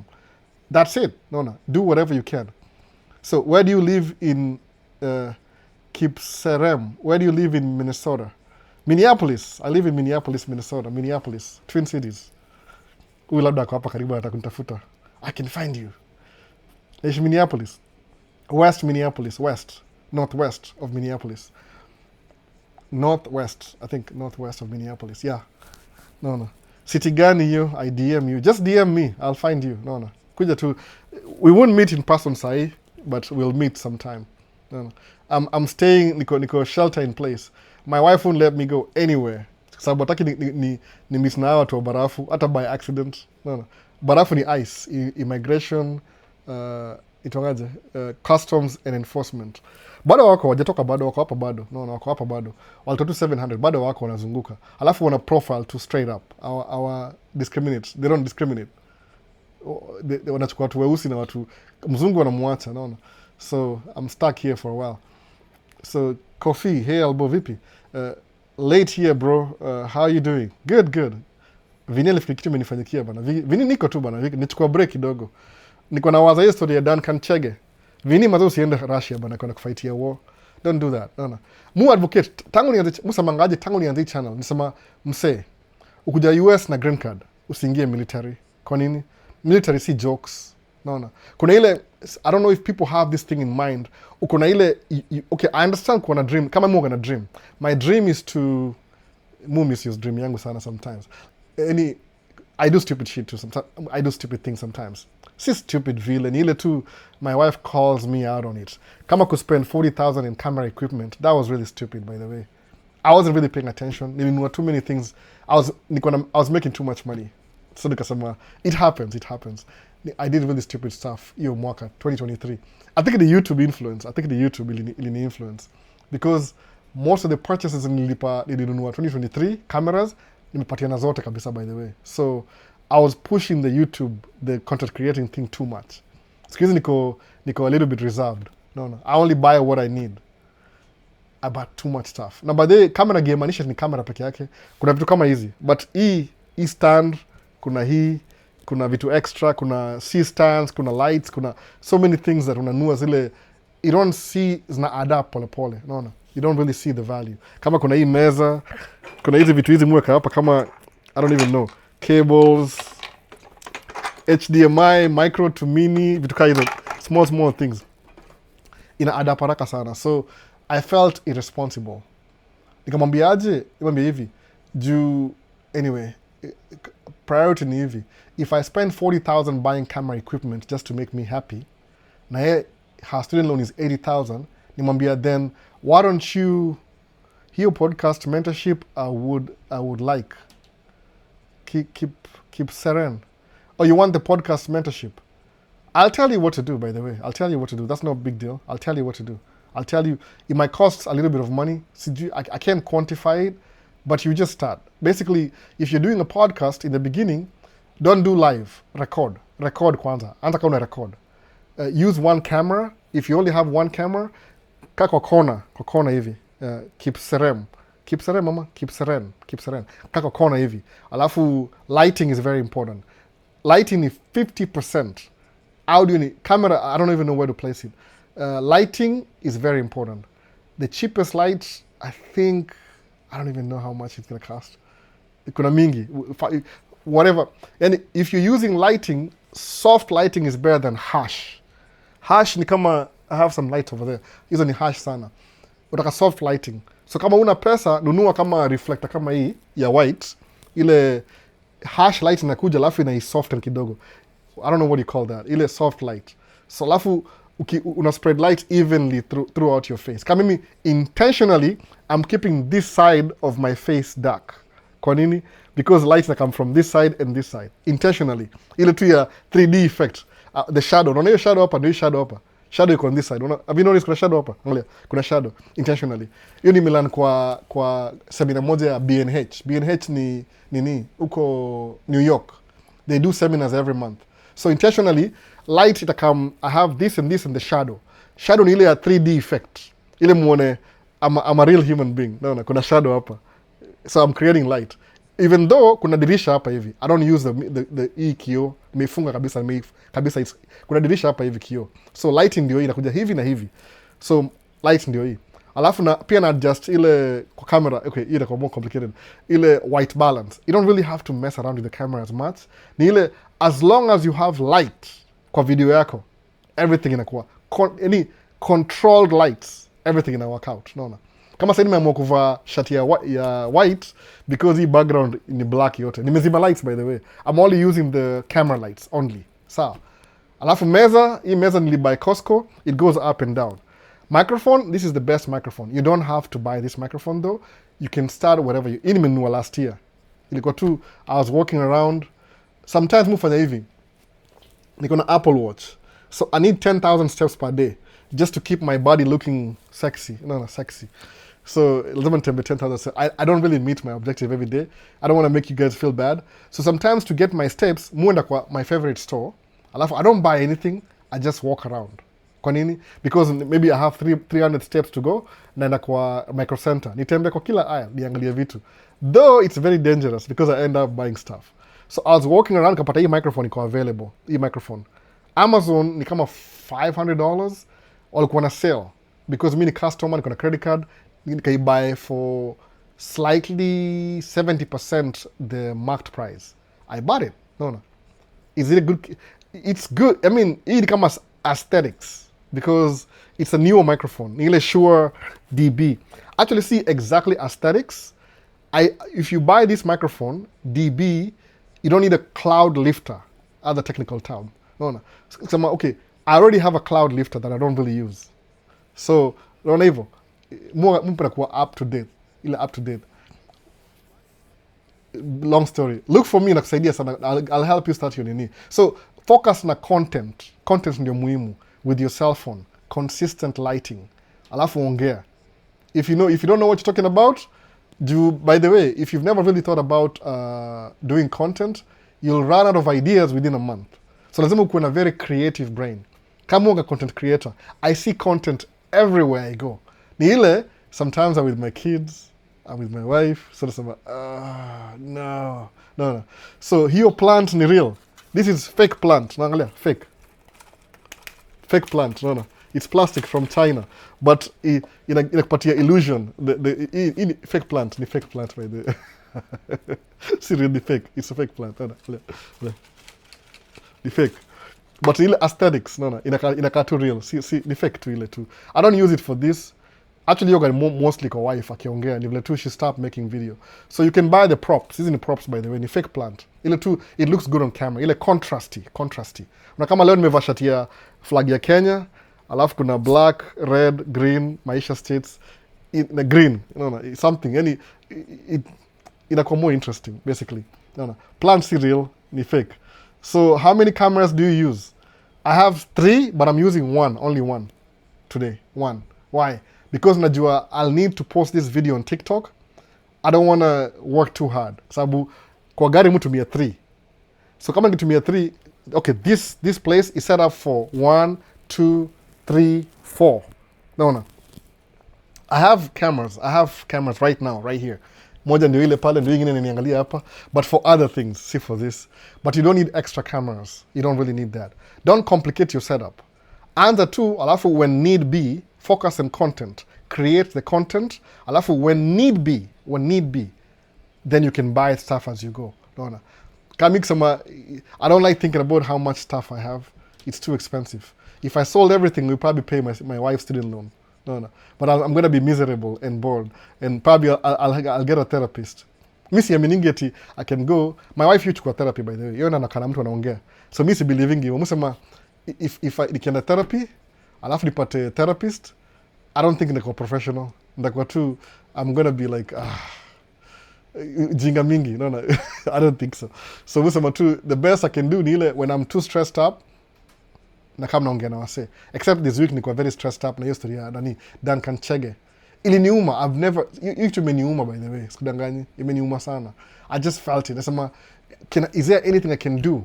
So musema, I thought I was doing enough. Nile somehow musema hivi, I'm trying to keep content ya YouTube ikuwe appropriate. Ile ikuwe kind of like somebody can learn something from it.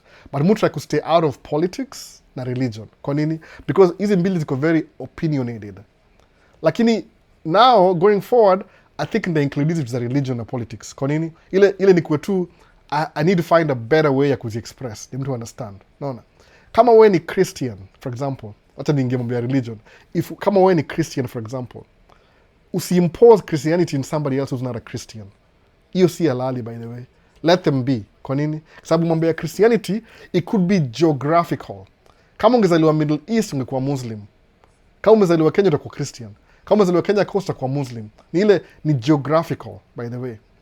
In nature. Alafu mimi ni mtu, niko na embrace mambo ya ile faith sana in my life. The problem ile mimi, sikogi na focus na mambo za shallow Christianity. Muenda deeper.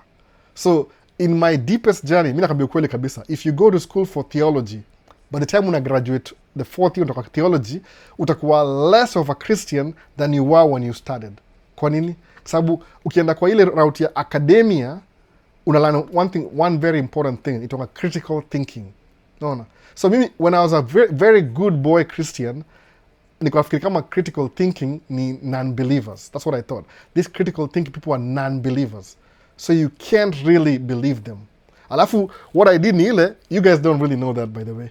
Me and my friend, hata nipigia simu this week, we used to go out in the streets. Mi na tuna debate wase. Mi ndiko atheist. You have no idea.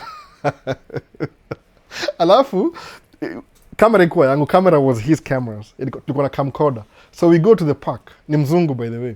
Alafu, we debate people on the streets. So yeye alikuwa Christian, mi ndiko atheist. Alafu tuna debate watu different. No. Kama Hindu, nini. But what I realized ni ile, from that experience, maybe that's muongea kwa camera sahi. Ilikuwa hivi, when you meet a Christian, who's a good Christian, they are limited to what they know. They don't go for extra anything. They're just being who they are. No. They are hypocrites. 90% hypocrites, 10% Christian. Sawa. You need normal person in the streets. I used to do this, by the way. Hapa tu Minneapolis hapa, by the way. So basically, huwezi engage mtu kama huyo kwa argument, because what you're going to do ni ile, if you start arguing with them, you'll make them lose their faith, and you don't want to do that. Hiyo si goal yangu, by the way, because I'm very opinionated. No. Na mimi ni debater pia. I debate too. I can debate too. I try and be nice hapa hivi, kwa sababu naweza kuwa very personal and very debating. No, mchongo wa no. Mimi ni mchongo wa no. Mimi ni mchongo wa no hapa hivi, mswa isili. So I can do mchongo wa no. No. Naweza kushare in pieces kwa hiyo story ya debating. So based on that, is my goal to make somebody lose their faith? No, I don't want to do that. So that being said, I would rather stay away from your discussion, because sometimes some people, sababu mu believe hivi, morality, if you ask me what I know now, 2026, February 2026, morality as it is, as it stands, you don't need a religion to be morally right. You don't need that. It's inbuilt, iko ndani yako, by the way. Everybody knows, nikikuwa na njaa, ndakula. If I need to go to the bathroom, nenda bathroom. I need to treat people with respect. You know that already. Nobody needs to teach you that. There's no book, there's nothing that will teach you that. Iko inbuilt. No. Inbuilt kabisa. Yani, you're inbuilt, basically.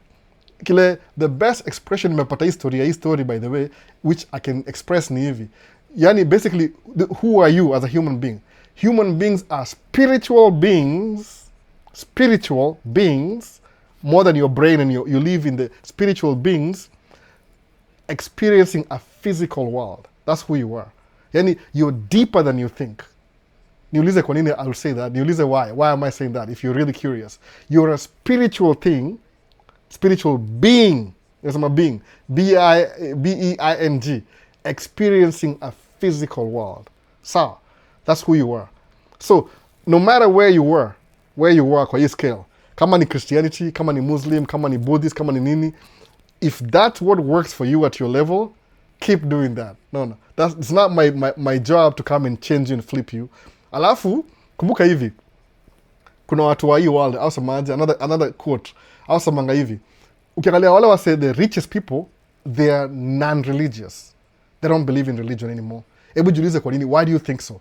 Most rich people are not Christians. Zero. Okay, I'll take a surprise. When your pastor, ama the head of your church, akishakuwa rich, akuwe multi-millionaire, they start believing in the same faith that they're teaching you. Kwa nini? Because when you make money, ni kama una unlock something in your psychic, inakwambiaje, you connect with the spirituality, ile iko ndani yako already. Naona? You're connecting with the same spirituality that you have. Kama yambia ngawase hapa hivi samangaje, na kwenda embassy nipate visa. Mungu akipenda. Who told you that? Mungu akipenda. Who told you that Mungu akipenda? There's nothing like that. But nikikwambia hivi saa hii, you might never understand that. The only way you'll understand what I'm saying ni ile, sema hivi, si ati Mungu akipenda, because create condition to the thing you want to do. Sawa, wasemaje, I can go get the visa, but I don't think Mungu amependa. So what create your doubt? Guess what? The things you create in your mind, ndio itakustop kupata hiyo visa. There's no physical being atakuja sema ati nimeamua Lilo Jenga atapata visa, nimeamua hivyo. Hapana. The things, the barrier, it comes from your mind. The barrier.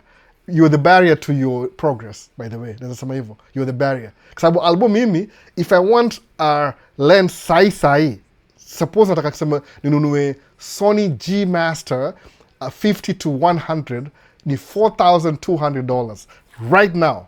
Guess what? Ndaamka niende kwa camera shop, niseme I want this lens right now. Waniambie it's $4,200. Nito credit card yangu ni swipe. Nimalizane nayo. Nikuja nayo home. Niseme now that I have a camera and I have a $4,200 lens, I want to try it out. Next thing, natoka nisemaje, I'm going to Lake Calhoun, my favorite lake. I to Lake Calhoun, Demarcus Car. Niende pige picha. Bird watching, niende kwa airport, niende kwa Rive, Mississippi. I take pictures. Then I come back home, nikae chini, nifungue Lightroom. Niende kuzi edit. Inakaa mbaya, inakaa poa. The fact that nimechukua, I take the action towards this thing, nimeifanya. Mwana. Immediately, it may unlock every spirituality in my mind. Why? Because I actually did it. No. The spiritual being experiencing a physical world, it may unlock because I did the thing. See Bible, see Christian, see prayer, see bullshit, everything. I'm sorry to say so. No. That's what I don't really tell you, by the way. More in codes. Naongea in codes, unajua, fanya hivi, take action, think about it, talk about it, take action. Mimi nakwambia hivi, if you start taking action, every barrier in your life inafunguka. No kidding. Angalia mimi sahi, mswa Isli. Angalia mali Isli iko na Minneapolis. Hebu niambie, what distance between Isli na Minneapolis? Msame grow up Isli, Riverbank Primary Ngara, anakam States. Niambie yani, what's the distance between mimi Isli na hapa hivi? No. At least you're lucky if you're watching me, umeshika simu hivi sahi. Umeshika simu sahi. Unani watch sahi. I'm telling you things you've never thought in your life. Mimi nimezi experience, no. Alafu musemaje, hata si hii peke yake, nimesemaje, the things I have structured in place, ni ile 5 years from now, I'm going to be richer than I am right now. If I'm rich, if I'm wealthy, according to who, I don't know. No, I don't know who. The things, barrier yako ni wewe unajiwekea barrier mwenyewe. See ati somebody will come from the sky, sijui sky daddy, akuja seme, oh sky daddy, oh I decided your stars have not aligned. You're creating your reality as you speak. Because you are a spiritual being. Yani spirituality yako haina mwisho. It's so deep, it connects with the universe. So the energy you give out there is what you get back. Does that even, hata sijui nisemeaje, do you need a institutionalized religion ikusaidie kunini hivyo? Some people maybe they do. Ukielea poa kabisa ni ile, most of these institutions as you grow up, do you know what they do? Au ku brainwash. Kwa nini? Mostly ni ile, kuna wase fulani on a higher level, au semaje, we know these people are spiritual beings. So what we're going to do ni ile, tutawa brainwash, tuwapatie condition fulani, as they grow, wajilimit because of what we told them. We start when they are really young. No. Alafu inakuwa hivyo. Kama colors. Colors, you need to have, kama unakula food, eat a colorful food. Kama Africa, watu vaa shati za yellow, green, blue, green. America watu vaa grey na white, very dull colors. Kwa nini? Because in a condition mind yako. That's what I would say, by the way. Do you really need religion? Some people do. I get it. But not everybody does. No. You to realize you already have it in you. Alo kiangalia poa kabisa. Kama kuna hii historical or spiritual or physical being, anaitwa Christ. No. Kwa hii mambo ya Bible. Christ si a person per se. Si a person kiangalia vizuri kabisa. You don't need Christ to be a person. Ni ile hata yama semaje, God dwells in you. In translation in English, by the way. It's a translation. Kwa sababu kumbuka Bible times people were not speaking English. If you use English to describe this, it's a God dwells in you. No. Kama ni Muislamu, it's the same thing. No. You don't need Sky Daddy to do things. No, you don't need that. Deep within you. The closest people to this thing ni hawa watu wa Buddhist au meditation. No. Kwa sababu meditation ni manifestation. You think about something in your mind, you talk about it to your friends, some of them discourage you, and some of them encourage you, but believe me, most of them will discourage you. That's true. You do it anyway, alafu outcome ikuja, then they start praising you. Alafu, see hivyo, by the way, itakuwa funny, by the way. You'll think about something like, let me think about this thing. Then you'll talk about it. 90% will discourage you. 10% will mediocre encourage you to do it. Because they don't really know what that is. You do it anyway. Ukimaliza hivi to the end of the thing, the people who discourage you 90% will hate you. Why? Because umeantap kitu fulani, they never did. Alafu the 10% will applaud you, but they're too scared because wanafeel kama wako embarrassed that if only. Unaambia mseni aje, nataka kwenda US kudu job ya cruise ship. Kwa nini? Nisikia msaitonga Maisha States, atakwenda cruise ships. Immediately atafungulia list. Nikubaya. Manufactured. Kwa nini? They are projecting their fears to you. Alafu when mjinga, you listen to their projection, alafu unaimanifest kwako. Then so unaingisha doubt in your thing. But guess what? Unafika home unalala unaamka sema, who cares? I'm going anyway. No. Unachukua job unaenda cruise ship. Ukiingia cruise ship, unakaa unaingia kwa airport, welcome to the United States of America. visa yako ni ile C visa, transit visa. Unaingia ndani, unaingia kwa ship. Ukiingia kwa ship for the first time, unaanza kuhang out na watu maskini, wadosi. You work for 3, 4, 5 months, alafu unakuwa it builds another level of something hukuwa unajua before. What's these levels do you understand? Alafu unakuthink ni kama ume-elevate, unaona? If you've never elevated, you will never know what this thing is. I'm using ambiguous words, but you know what you're saying. No. Create content. Typically, mini introvert. I would never in this world sit in front of, I don't know how many people are watching right now, 25 na 16. Nionge na wase. You see mimi? No. So me doing live, iko against my doctrine. No, it's an out of my body experience. What makes me do this? Nile determination, I will do it anyway. No. Does anybody believe I'll do it? Nobody does. The people who discourage me, ukiwauliza watasema you're wasting your time. No. That's what I speak about. Kama ina connect na wewe, that means you're connecting with your spirituality. Everybody is spiritual. Everybody. It doesn't matter your prescribed religion because of your geography. No. So msa ako atheist ni ile ame doubt something. Doesn't mean anything. We're all the same. Mwana hivyo sasa. So anybody who the most powerful people, they know these things. They know. No, they know. Ni vile wasema kwa compromise. Ama sijui ni ile you feed your fears. Alafu unakata ku advance. Unaona kama sisi imagine Albo, mudu social media. If I tell people how to shoot videos TikTok, watanishinda. Who cares? I want you to. Kwa nini? Because nimesema nini? Munga na watch iko nini podcast. Niliongea nao one time. Nikachukua namba ya simu. They never called me. No. Munga le wana struggle, they're shooting with a cell phone. No. Na ungejua kama tungepatana nao, ningeongea one of my friends angewanunulia camera. Ula na watingio ni yao. Lakini because wako hii ni include kwa conversation yao, but they are still building, which is their journey. That's still good too, by the way. Kisiangani podcast, Morgan na watch, sindio? Asema wanatumia cell phone. How do you use a cell phone? Mpaka najua ile exact camera kununua kufanya naye podcast. Kwa nini? I'm not waiting for somebody to tell me. Nanunua hiyo camera alafu na try out. Is it expensive? Yes, it is. But musa mangaje, as long as you live, you'll always make money. As long as you breathe, you'll always make money. Ni ile opportunity yako ni gani? Mwona sahi? Sahi naambia waseti, nikidai leo, niko na life insurance. What's life insurance? Siwezi think about kitu kama hiyo. Kwa nini? Because haiko kwa level yako sahi. But you'll get there eventually. No. Na utakumbuka hii story. Kwa nini? Nisemaje? I know I'm not gonna live forever. Watu wangu wako young. If right now na dedicate life yangu ku raise my kids, what happens if I'm not here? Let me give them something to keep going. No. Maybe they'll learn from these videos too. Anyway, Q&A. I don't know why I went to that rant, but December too. So setting goals, working hard, taking action. That's it. No. How I wish I would have understood that it all starts in your mind. Rahab Zach Music. It's your mind. It's your mind. Come on, Rahab Zach Music. If you're a musician, start singing. By the way, no. Allah, mimi ni wa Riverbank Primary, but definitely after you. Yeah, mimi ni mzee. Ngara huko hivyo. Number 9, number 6. So that's what it is. It's always in your mind. Ukingojea somebody else akuja, pastor wako akuja encourage. Yeah, it's good. Some people need that. Lazima waende mahali wakae chini for 2 hours, waende kwa condition, alafu ndio waamke. I don't know.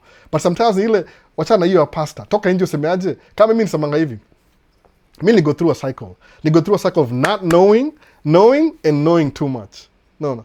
But now knowing too much, unapata nimehit ceiling. There's nothing that the only thing that constrains me right now kufanya vitu ni ile niko na objective. I'm raising my kids right now. That's it. No. Toa raising my kids ndakuwa Hollywood kesho.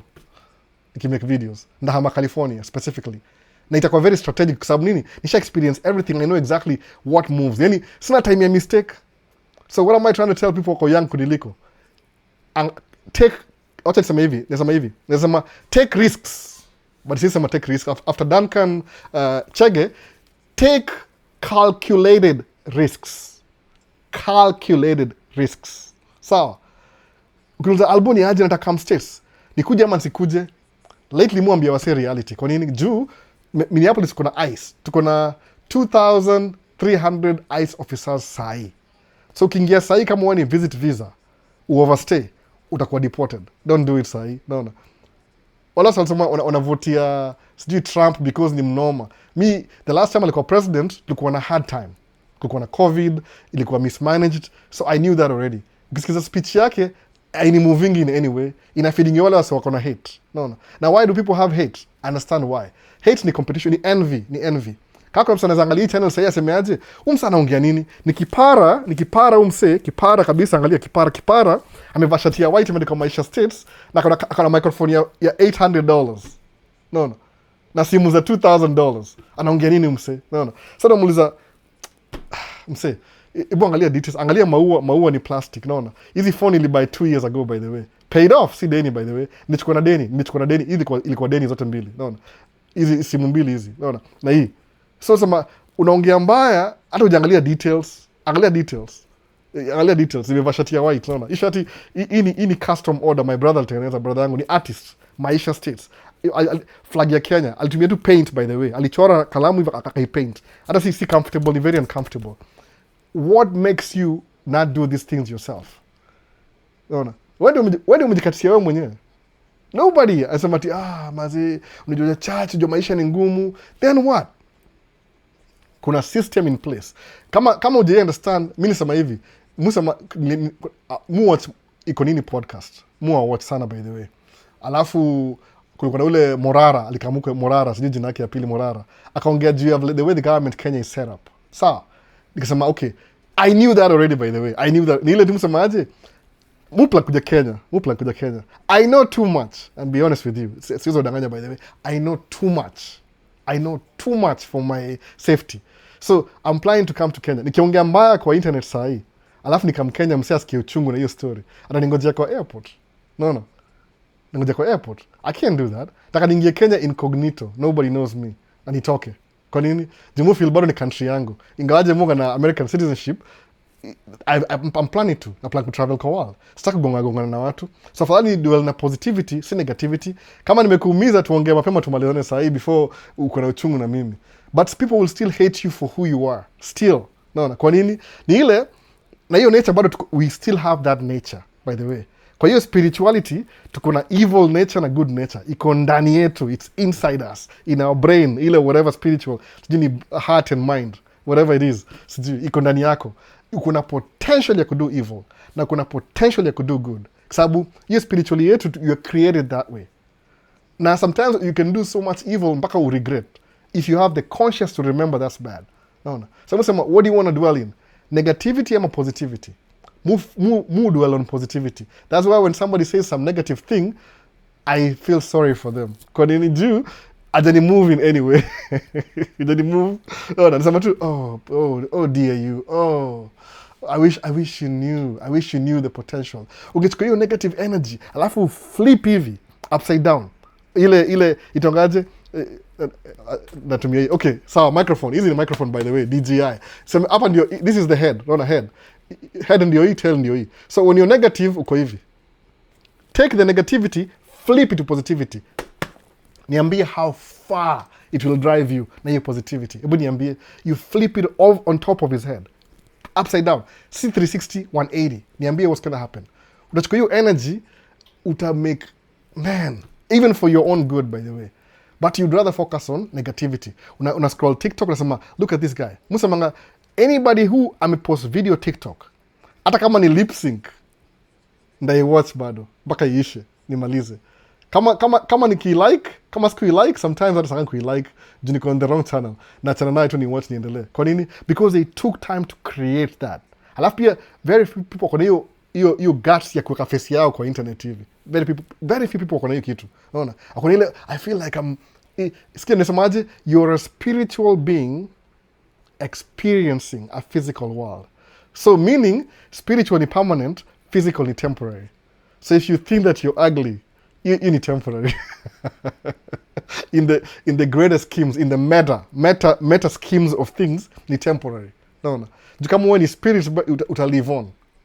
Uta improve your physical. Natafutwa, I hear some movements. Uta live on. But kama uko physical, utakwamia physical. Oh, umsai ni ugly ni aje. physical. Hiyo si deep, naona. Hiyo ni skin deep tu, ni physical. Spiritual iko above hiyo, naona. Mujua everybody has a potential. Ni ile how are you going to tap for you? Kama uko young hata msema, man you're young. Kama mimi msa Isili to Minneapolis. How many miles away sijui? Mimi nipitia Amsterdam. Kuja hapa nipitia Amsterdam, Minneapolis route. Sikuja na ile 12 hours flight. I don't know if it's 6,000 miles away from the center of the earth karibu na equator mpaka North Pole. Naona? Kuja kuishi hapa hivi. Alafu nikaangalia system, then I figured it out. Alafu ile all my anxiety ika slow down, ikakam ku realize this is what life is. So I'm limited by my own limitations na watoi, that's it. Alafu wewe hauna utakuwa wapi bana? No. I don't even have to feel bad for you kwa sababu utakuwa wapi ukiamua hivyo? What's your potential? I don't even know. Utaenda kwa moon, labda utakuwa the first man in Mars before Elon Musk afika. Kama hiyo ndio height ya vitu utadu, I don't even know possibility. Alafu unasema tu instead ndaka hapa hivi ni wallow in self pity because I don't know who I am. I think I'm just a physical being. Nimesema poverty ni mindset. That's why chukua hizo vitu mse pamoja. Poverty ni mindset. Kwa sababu these things you can do. Kila mtu binadamu, hata kama ni president, usiku when it's dark lazima walale, alafu waamke. So kama ni binadamu every day lazima ulale na uamke. Unless ni computer. No, computer ndio on kila saa. Alafu iko na fan. Kama Musa we fan the whole week ina run by the way saa zingine. Kuna fan hapa chini by the way. Ina run the whole week. You ni electric. But what makes it run? Kuna hiyo electric energy. Same thing na wewe. Kama binadamu utalala uamke. Every time you sleep, alafu kiamka, refresh mind yako. Anza tena. Sema, where was I yesterday? Oh, ile dream yangu ile 10%. Let me work on that. No. Mambo ya life insurance was never in my radar. But nikisikiza ili make sense. Nikaichukua. Mbili by the way. Niko na mbili by the way. Moja ingine, mwingine hapa backup. Kuna msebara you're thinking about it. And while you're thinking about it, it's cheaper when you start. Kama unasema, I'm going to invest in stocks. Anza mapema when you're young. Kwa nini? Because when you're young, you'll keep the same bill for the rest of your life. Ukianza kama uko late, you'll be paying more. Kama umechelewa kama mimi, make more money then. No. Useme unaenda Russia kuuliwa, atijua uliambiwa somebody alidangle $1 million in your face, alifanya hivi. 1 million. Ooh, mbona hiyo 1 million? Do you see that? I see alafu kasema acha nikimbie huko hivyo. No. Ujaangalianga mechanics za war. War ni simple. No. When your casualty. Akudanga story mob. Sijui. Anyway, I hate talking like this, but ni ukweli by the way. No. Vini alisema nini hapa hivi? Alisema military ni life and death. That's true. It better be worth fighting for. No. Me, I can fight for my kids. Life or death. But see some war that is politically driven. No. See, angalia, hebu jiulize aje kusema hivi, cause ya Ukraine na Russia war nini? Russia mama kuinvade Ukraine. Kwa nini? Because Ukraine ilitoa ule president before, ule alikuwa proxy president wa Putin, alafu wakabring Zelensky, but Zelensky ni president alikuwa elected na democracy, lakini sasa Russia sema, no, we don't like what you see, but because I have power, I'm going to mess up with your presidency, so you won't be lucky, whatever. Political. No. Alafu mtoka Kenya, what do you need? Money. Okay, tuchukue hiyo $1 million. Let's dangle the money in your face. Oh, aliniambia. Alafu unachukua critical thinking, you throw it out the window. Actually unaitupa kama snow. Ile snow ya Minneapolis. Hapa Minneapolis kuna ma-German. Germans are very stubborn. Acha sema si German. Lutherans are very stubborn people. Lutherans, by the way. Oh, you can't tell them what to do. Minneapolis ndio number 1 kwa protest. They hate being told what to do. So if you bring kama jana kile what they were doing, nani mimi sijawa sema machizi. Mimi sikucheka tu yani. Yani watu wa Minneapolis kiangalia video, siko kama una video by the way. Kuna msee fulani alikama hapa Minneapolis pia because hapa ndio kama battlefield. Hapa ndio front line ya hizo mambo za hizo ma political wars za Trump na nini. Akamati ice sculpture sama ina nimesahau ikasema something ice sculpture. Somebody took time to carve. Kama akaichapa hivi akaivunja. Akataka kunini ile peaceful demonstration. Do you know what these guys did? Walisema wao kuna deki ndogo. Wakanua madildo. They were throwing dildos at this guy. No. Sijui kama mwana hiyo video by the way. Sika iko everywhere. Waseni yani ni machizi yani. Mimi nilimwona pasta fulani akatembea Lutherans Lutherans are German Lutherans. They don't like being told what to do. So the worst thing you can do ni kuambia what to do. Wacha hao wenyewe decide. That's how stubborn they are. No. You're not okay, anyway. No. You have have you preached like 50 pastors combined? You have no. I'm not preaching. I'm trying to get you there. No. Any limitation you have in your life, any limitation, is caused by you. Sometimes it's your environment. No, it's advisable. Say very make calculated. It says capital letters. Calculated risks. Someone in the Middle East, Dubai. Dubai is a peaceful country right now. They're not fighting with anybody. No. Mtu thrive na peace, by the way. Kenya iko na war for the longest time. Same as the United States of America. No. That's why aufanyanga everything to protect war isikuje kwa hii country. No. Europe ilikuwa decimated First World War na Second World War too. So wako very bad dreams. They don't want to relive that again. That's why I'll take vitu very seriously. Uganda wako na hiyo story pia na siku ya Idi Amin. Kenya ni election violence. That was the best we did. Ilikuwa violence, election violence. Ilikuwa too regional. But that's about it. No. Peace, when there's peace, uta thrive. So if you move into this country, make sure iko peaceful kwanza. Usijidanganya ati nimedingle carrot over your face na 1 million. Alafu usemeaje? Kwa sababu ni imagination. In your imagination. Nikipata milioni moja hivi. Mpaka una-overlook ile it's a life and death. No. Alafu unatoka unaenda Russia. Wewe ni mtu black bado. Unaona, usisahau hivyo. Kwa ile hierarchy from 18th century, au sema sisi ni the bottom kwa hiyo food chain. Color scheme. Inazianga light kina kama inakuwa dark hivi, unaona. Which doesn't make sense. Ni ile the truth ni ile flip it around. Unaona, kwa sababu black ndio iko on top alafu ingine iko chini. But tumedanganywa hivyo psychologically, tumekuwa brainwashed ikaflipiwa hivi because tulikuwa manipulated. Unaona. Ikoje mzungu atoka kwao anakam Kenya alafu anaturule for 200 years. Tulikuwa tuna sleepwalk. We didn't think about that. Sasa ndio tumeweza kuamka sasa hii. No. That's what I'm saying. Usikue make calculated risks. Alafu uangalie outcome. This is my outcome. This is what I want. I want to be 5 years from now I want to be here. Okay. I don't know what I'm doing, but with the limited information that I have, ndaanzia hapa. Nianze hiyo journey. That's why the journey, mimi the first time nilipanda ndege, my very first time nilipanda ndege, nilitoka Kenya kuja US, kwenda Amsterdam. Ni yangu ilikuwa Amsterdam. Hiyo airport naitwa, siwezi pronounce, ni Schipol. Schiphol, sijui ni Schiphol, sijui ki Dutch. Nilipanda KLM, Boeing 747. Yani, detail nakumbuka kama it was yesterday. This is 19 years ago, by the way. Tuko February. Tuko February already. Wait. What date? Almost 19 years. Hebu tuone. To the date. Si leo. Next week hivi. In between the week. 19 years ago, nilipanda Boeing 747-400. KLM. Imeandikwa City of Nairobi on the side. From Nairobi mpaka Amsterdam. Sijui Schiphol Airport, Amsterdam. Nikapanda Northwest Airlines mpaka Minneapolis. Siku hizi ni Delta, ilikuwa bought na Delta. Like it was yesterday. Mona, ile experience ya kufly ndege for the first time, my mind was thinking. Wheels were turning. Naona. Sahi I'm looking for a model plane kama ndapata ya hiyo Boeing 747-400 ile imeandikwa City of Nairobi. If I don't, nanunua anything close to that. So I can tell my story. Ukienda Facebook yangu, when I was doing tracking, nilinunua camera, ilikuwa Canon. Hiyo camera nilipiga picha, my old photos, nikidrive over the road. I have a record. Kwa nini nisemaje? From now on, I'm going to start documenting my life. Kama niko stress. Kwa nini? So somebody else can learn. Ama they can trace my footsteps. My first camera, nilikuwa tumia date. I was putting the date over there. Nione exactly, I'm not faking it. Vini ameiona. Vini mwone hizo picha Vini. Labda umeziona kwa Facebook yangu. Umeziona. My first truck, second truck, Swift. Nilipiga picha, by the way. I was driving.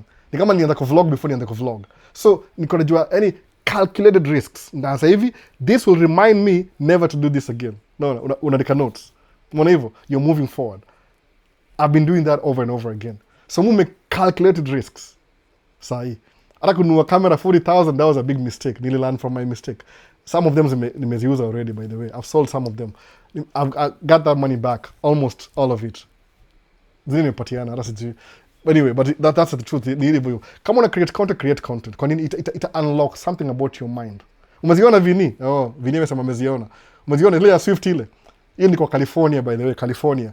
Hapo ni kwa North Carolina. I was driving all over the state. Mpaka angalia date iko in orange hapo chini utaiona. That was me. No. I was a little bit skinny. Niko skinny tu kidogo, nime lose weight tangu Chrissy. Now I'm back to my routine. Your limitation is limited by your whatever you think about. Ni hivi kama if you don't have the ile mindset, maybe you need to educate yourself. Nimusamanga preferably read books. Oh, I can't read books. I don't know how to read. Come on. We'll spend how many hours ukiscroll TikTok? Fanya hivi. Sema, hey, TikTok. Nime spend 6 hours TikTok. So every day acha nitoe 1 hour nisome book. Alafu nichukue 5 hours kwa TikTok. Believe me, hiyo ni unlock ingine. The moment you stop scrolling on TikTok, uanze kuread, within a week, utashift kitu from scrolling aimlessly to reading more. Unaona hivyo? Itakuwa kama automatic ile, because you're doing it. Ile actions, also mangaji, that's the saying. Actions speak louder than words. The moment you start doing action, ina change. Kama niligundua hivi, the moment I start creating videos on YouTube, I watch less YouTube. Kwa nini? Because your mind is so preoccupied thinking about your next creation. Kama nazumia jina creation, naona. Muona content everywhere siku hizi. I see content everywhere. I can do this, I can do that, I can do this. Baka yani unai-analyze. The light is good, Nibile sahi, my wife won't let me go anywhere. Asema, I don't want to deal with you. Kwa sababu, ukishikwa na watu wa ICE hivi, prison yao iko Texas. They fly you out immediately. Utakaa hivi kidogo kama ndege imejaa, ndege italand, kuchukua immigration, whoop, Texas. So if nikishikwa saa hii, ndakuwa Texas by jioni. So then my wife will have to fly there, itakuwa inconvenience. Sana mbia, just stay in the house, don't go anywhere. Sasa, no. But any limitation you have in your life, when do you may cause? Nobody cause it for you. Ni wewe mwenyewe umeamua. I don't want to do anything. I'm so comfortable with no money and no life insurance. Nimeamua tu hivyo mwenyewe. I'm not going to do any business. No. Sababu, some things are easier done than said. No. Hasa manga talk is cheap. Yeah, think about it, talk about it, take action. Yun na quote nani, Myron Golden. Gina makes sense. Think about it, talk about it. But even if you talk about it, life was so discourage. Hapo unasemaje analysis. Critical thinking means, this is what critical thinking means. Ukona evidence A na evidence B. Am I making sense? Evidence A na evidence B. Sawa. Weigh the options according to your outcome. Mona, weigh the options. Useme ati mu support Trump. So what I do now, watching Fox News every day. Kwa nini? If you're watching Fox News every day na support Trump, Fox News ni kama propaganda ya Trump. So utakuwa na ile, it's like it's confirming what you know, confirmation biased. Utakuwa una think only on one side. Ukisema I don't like Trump, alafu uangalie side nyingine useme I'm watching sijui MSNBC, utakuwa na confirmation biased ya this side only.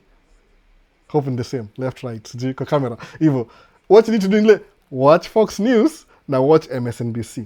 Weigh the options. Hiyo ndio critical thinking. No. Hiyo si lazima uende shule nayo. Iko inbuilt. You have the software in your mind already. Software iko ni ile ujai click hiyo app, ujai tap hiyo app uifanye kazi. Critical thinking. Calculated move. Sema muona alikuwa drive truck. Driving truck won't make you money. Hiyo ni shallow. Actually you'll be broke. Ni kama could drive truck over the road and with a company is like going to Russia kwenda fight military. No. Hiyo ni journey too. Hiyo si the destination. That's a journey too. Ni ile is something you have to go through. Ile growth period ile. Ukijenga nyumba, lazima ubuild foundation kwanza. Could drive over the road the foundation. When you see me driving my truck Volvo, alafu you're seeing me recording. Do you know why I recorded that camera? Because truck ni yangu. No. I take all liability, all responsibility ni mimi. Kwa nini? Imagine 15 years states self-employed. No. Ama ni 16 saa hii, sijui labda nimehesabu from 2010. Ndio nianza hii story, 2010. So, hii ni 25. Ni 15 ama? 10, 20, 25, 26. Almost 16 basi. September itakuwa 16. I've been doing that, no. When I think about it, it's unbelievable. Do Kuna sasa mimi nisoma degree, nikaingia nursing, I've been working for 8 years kwa nurse, nalipa mshahara. I determine how much money I get paid every month. Kama tuseme January this year, do you know how much money I made? $0. December, $0. 2 months. I'm just surviving on my savings. So next month, maybe I'll make some money. Kwa nini? Junisha the job say this month. You're paid after 1 month. So 2 months, $0. Kwa nini? Calculated risks. No. My life keep going on. Nalipa rent bado, nalipa bills bado, nakula bado. $0 every month. No. That's what it is. Kuna wase they can't stand that. Or kuna system. They used to making money. As long as they're not making money, wanna give up. Don't do that. No. Tumaze life bana. Any Q&A, nimenda kupreach last minute. What happened to me, man? I was really trying to avoid that. Ama niyo story ya Chege. No. Kama unaenda kwa country yote, tafadhali, young people, unajua kuna young people wengi, naangalia analytics, at least kwa YouTube, na kwa TikTok. Usiende country kuna war, no. Wewe ndio mgeni kabisa. You will pay, ujalipa tax bado, utaanzia chini, no. It's too risky, no. It's too risky. Making money is not easy. Ni hard sana. Lazima, me even take some time. I don't even know if I'm making money. Musema tu, I'm comfortable. That's good enough. If I'm making money, maybe I am. I don't even know. I don't care. Siangaliangi income yangu. Muli panga tu bills na sama. Do I have enough money? Oh, I do. Okay. Whatever. Tuendelea tena. No. Let's keep going. Juni continuum. Sasa. So, nani mwingine hapa hivi. Otokeze. Naenda bed bana. Elite world, enda bed bana. Catch you recording. Nishamaliza. Hata usijali sana. Nishamaliza. So, hii sermon ya mwisho hii kwa sermon preaching. Ni hivyo. Kumbuka tu hivyo. Usiwache ile the institution, if you can't live without your institutionalized, ni hivi musema hivi kwa hizi structural organization.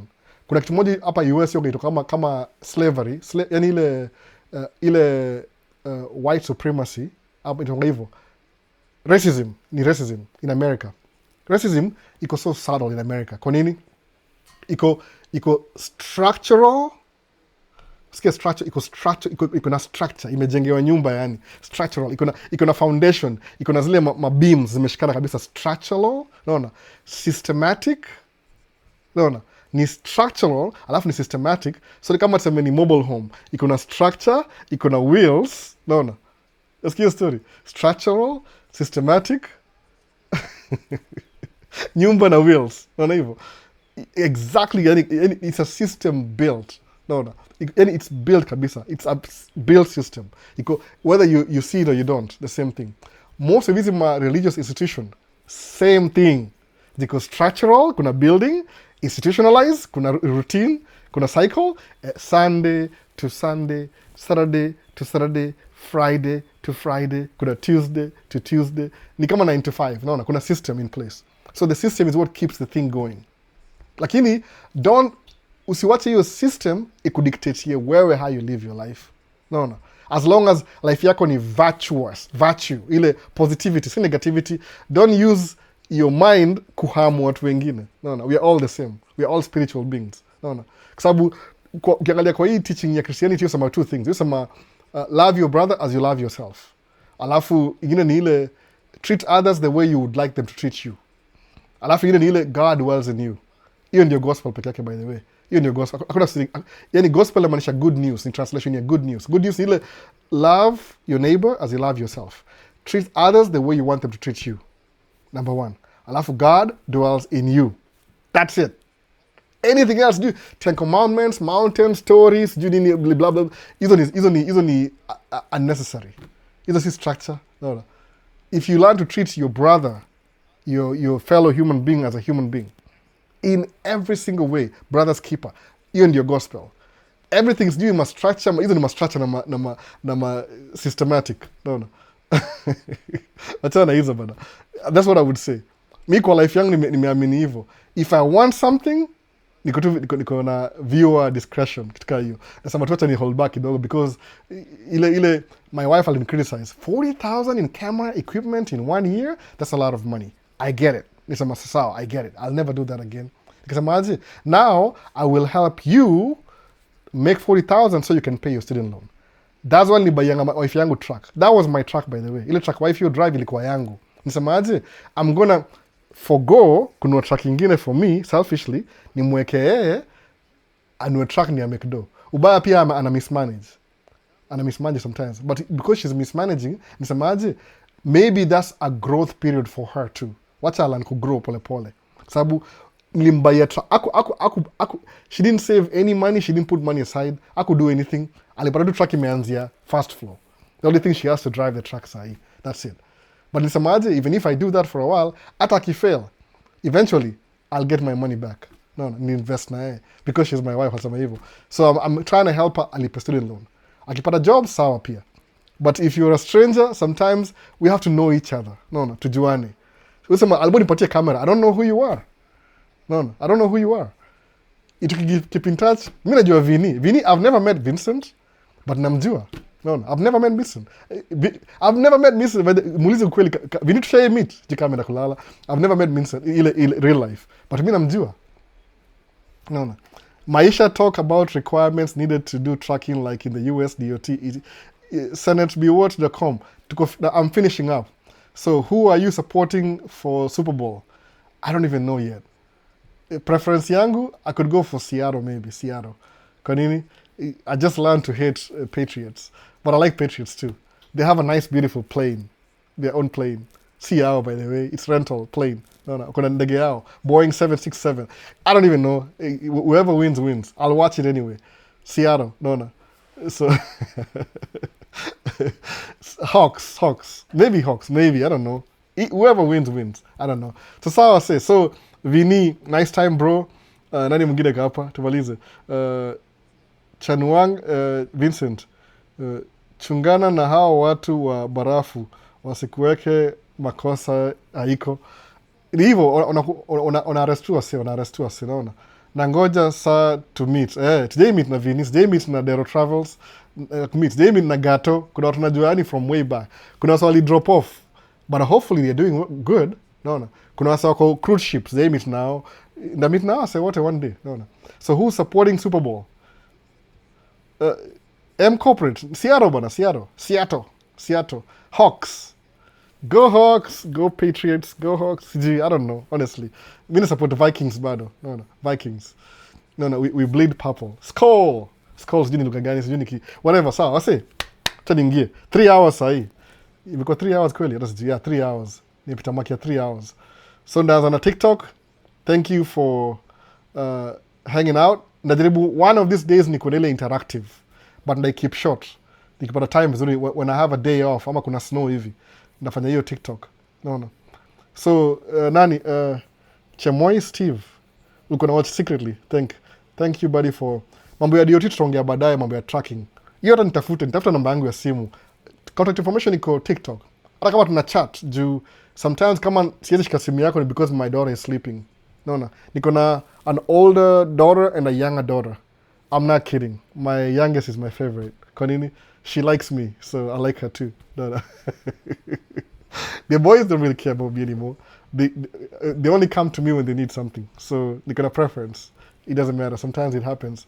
Sometimes you have she cares about me. No. And the daughter pia. Ooh, daddy's girl. So later, peace.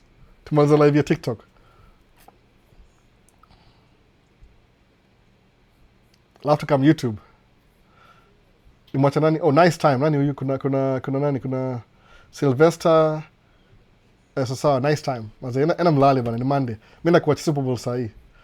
Sina jazi. No. See you on the next one basi. Kama una swali, comment below, get in touch, kuna contact piga simu. Simu bado ndio hii hapa iko bado. No. So I'll talk to you. Sawa, baadaye wase.